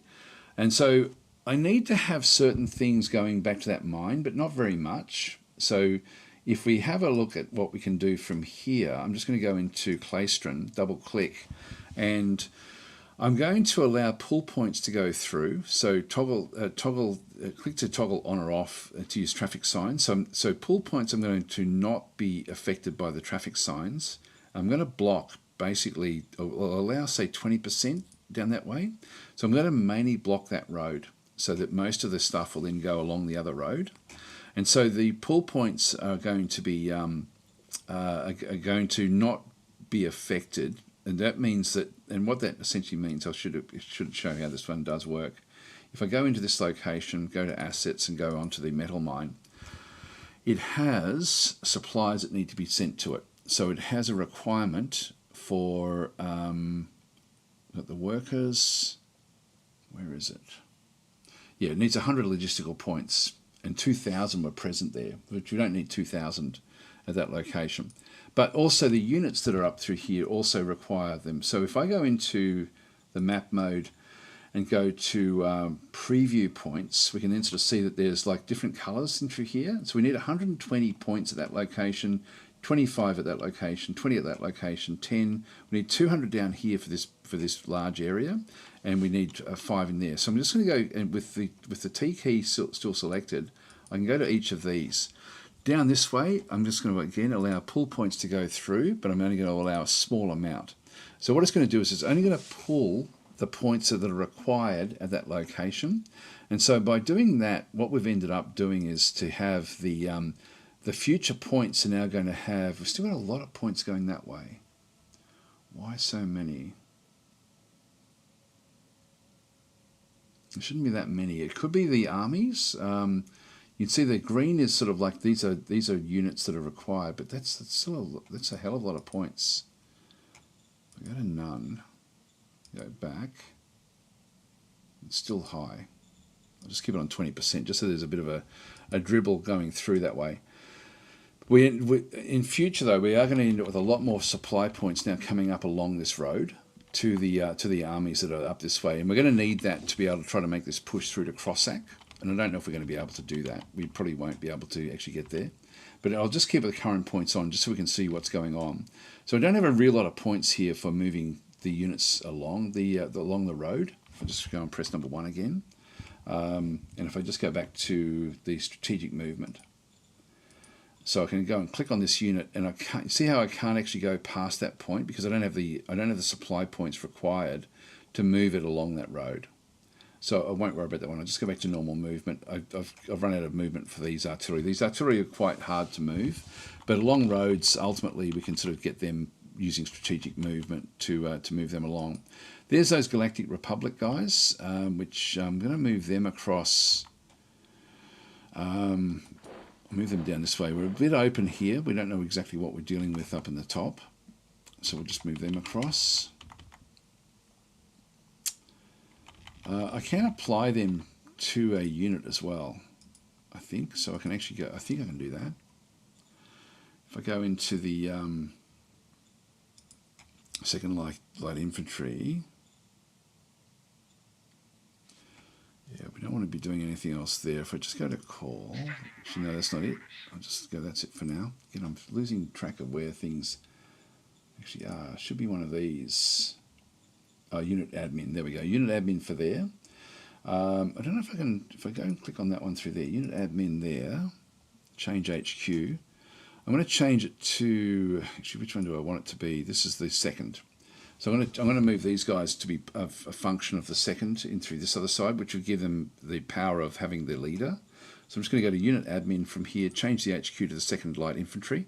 That is now one of these guys. So they're going to now be applied. I can put 2 stacks in with that. So I'm just going to pop those infantry, which are more powerful infantry than what we've got anywhere else. So we'll go that way. Any eggs found? Not yet, no. So this is all good where we are here. Now we're not seeing much.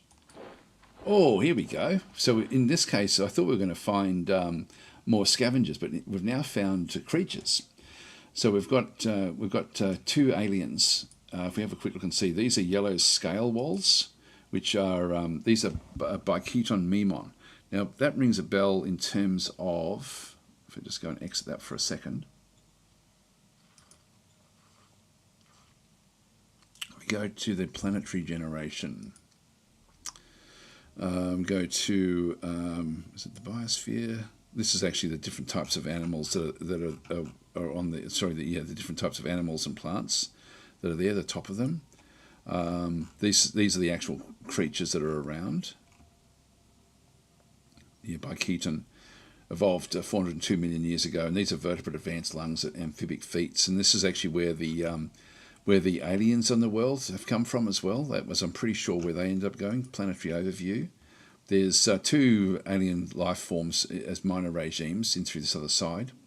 If we go back to Biosphere, yeah, so the evolutionary branch of Biosphere has also given rise to the sentient species. So this is not the sentient species that we're looking at. This is the other sort of species. If we have a look at these yellow scale walls, scientific name is Biosphere Memon, a land-dwelling large 9-meter carnivore. So it's a big unit. It resembles a mollusk analog. Its chemistry is water carbon based and it's sulfur breathing.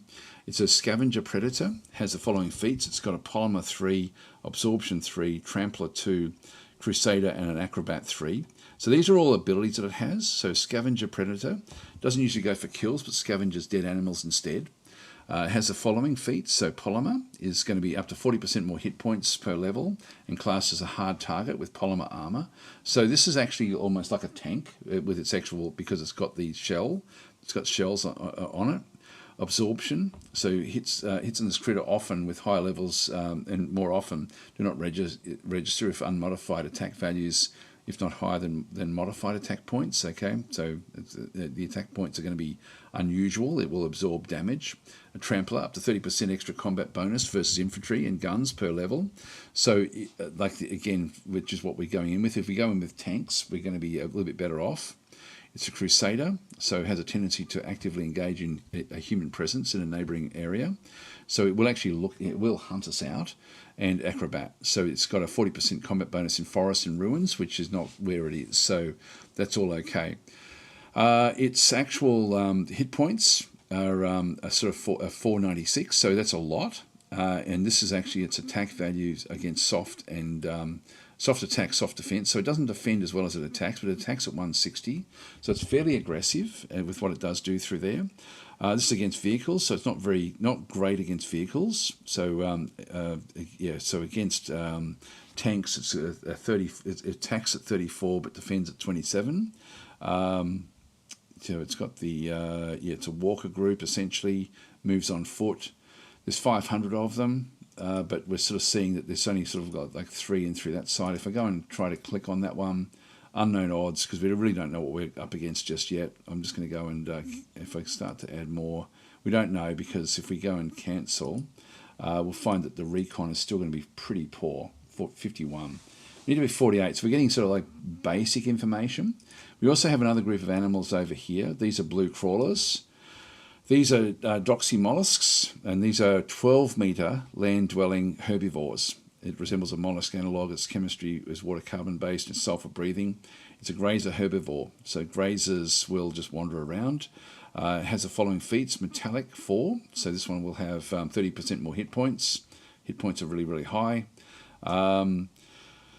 Amorphous, so 50% more hit points per level in through there again. A Bane, so if the attacker misses a critical when attacking, the attacker loses morale immediately. Evasion, so up to 50% hit points per level.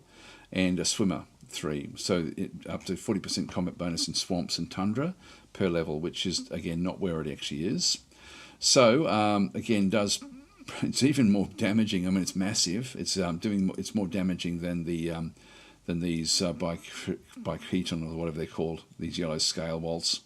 So it is interesting. So this is going to be difficult until we start to get vehicles that can make use of this. And I think that means we're going to have to start to save up to get. We'll have to just keep them under control. We don't want them wandering into our locations. So we're sort of playing a position here where we're just going to have to sort of keep a police force, keeping them under control. I think what I'll do is I'll start to move units around a little bit, spread out a little bit, and ultimately relieve this unit here to go off and be able to do other things. And we don't know what this is yet either, so we're not sure what's going on there. I've still got one more decision. So Mayhem demands resolution of relations. Now this is what do we know about them? So go and have a look and see where they actually are. So this is Mayhem in through here, and this one here is York Confederation. So with Mayhem, if we become friends, we then can't get cross-sack, but I don't know if we can get cross-sack anyway, to be honest. I don't think we've got enough power to get there in the time that we've got. We can always come back for this. We can always come back for it. Mayhem. So we don't know what sort of culture they are. Looks like they're religious, but they probably won't be. It's just random. Now, our guys want us to be friends, but it's going to be at the expense of that mission that we had. The mission, if we don't fulfill the mission, it's going to annoy some of the people that we've got, and it's also going to annoy our population. We have a, if you just go back up to the overviews, we are loved at the moment, but our word score is only 50, and that's going to go lower, and so because we're not going to be fulfilling a promise. And so keeping promises is important. We need to get this one up, because that will then impact all the other bits and pieces in the game. So I'm just going to follow these guys. We'll be friends, I think, because I don't think I can break through. So let's leave that one there until we actually have more forces. That now gives us a secure border, which means I can now come back up to this location and I can now leave this area. And so we can now compress York into a smaller area, and we'll go after York first. So that border is now secure. We're not fulfilling that mission. We have, York Confederation has got a little bit over here which they don't have access to, but they will actually have forces in around York. But our forces here just aren't big enough. Now I have really run out of time, guys, so I'm going to have to leave it here. We didn't quite get that building built. If you look at the assets, the hospital has got 0.2 turns left. I am at the end of my turn, so I will actually end the turn here. And we'll let that get built. And we'll have a quick look and see what that does to our levels. So Zoe Thundersocks are saying now, tame and train them. So I played this for 13 hours yesterday, says Star Dagger, after at least 30 hours of videos, which isn't enough. Yeah, I know what you mean. There's always new stuff, isn't there? Discovered fuel, there we go. So this is why we wanted to have the prospecting. So we've got our guy has found the fuel, which is exactly what we needed. So we can now pretty effectively now build up armoured cars at least, and then maybe tanks later. So that's all okay. We discovered a new tech, the power plant. Actually, I'll finish this off by explaining this aspect of the game. So by basically building, now the power plant will be useful. So by building basically a huge combustion motor, we could create power plants. This could provide reliable energy output. We also had got another 400 GR grade machine gunners. Actually, that's useful as well. And your organisation generated 2 new stratagems. Okay, that's fine. So with the, now you can see there we've now lost sight of what these things are a little bit. They're wandering around. Now the fuel, if we just press number 1, where do we find the fuel? Hopefully near home. Up there. Okay, that's a long way away. Anyway, we'll figure that one out. You can see there the roads are now sort of pumping along the points. So it's sort of coming along this way. There's a lot of points still going out that way, and I'm not sure why there's so much, but we'll probably figure that one out next time. The other thing we had, so the prospecting has now worked there. In terms of the technology, we've now discovered power plants, but we haven't researched it. And this one would be a good one for us to get hold of, because it will actually allow us then to build actual power plants rather than sort of scav furnaces. And so that's actually a fairly essential one for us. So I will actually go and change from discovery to research. Now remember when we sort of set everything up, so we ended up with everything in research. Let me just go back out again into reports and then talk about the bureaucratic points in through here. So when we have a look at the bureaucratic points, which is not in overviews, where would that be? Organisations. So this is actually the Supreme Command Council there. Actually, that's, and then we've got the Economic Council in this other side. So they're getting the discovery. The current task priority is 0%. But the BP assigned was 50% because we had nothing to research. So even though we'd assigned 65% down to research, nothing was assigned. Everything that was assigned has been put back up into discovery, which is why we discovered that power plant. I'm now going to switch to and tell this guy that he now needs to go and research the power plant. If it was something else that I didn't need, like if it was even the university, I wouldn't worry about that one. I'd be trying to find other things like VidCon broadcasting, or just other things essentially to try to sort of discover other locations, other technology. But power plant's a good one for us. So I'm going to allow them to go and do the research on that one. So we do have some discovery cost is 200 bureaucratic points. The research cost is 400 bureaucratic points. So we need to go back into the map. We probably will have a decision to be made. So we can either go to power plant or nothing. If I leave it on nothing, it will keep on with discovery. But I am happy for it to now to switch. It will now put all of its points into developing power plant technology. And then once that's been done, it will then go back to discovery. It's a good way of actually managing the technology, the way that you sort of then deal with technology. I won't worry about these other decisions. I'll come back and play them next time. I'll just leave that one where that is. We've sort of run out of time now. So anyway, that was a fun little session. We only played like 3 turns, but it was still good. I enjoyed it.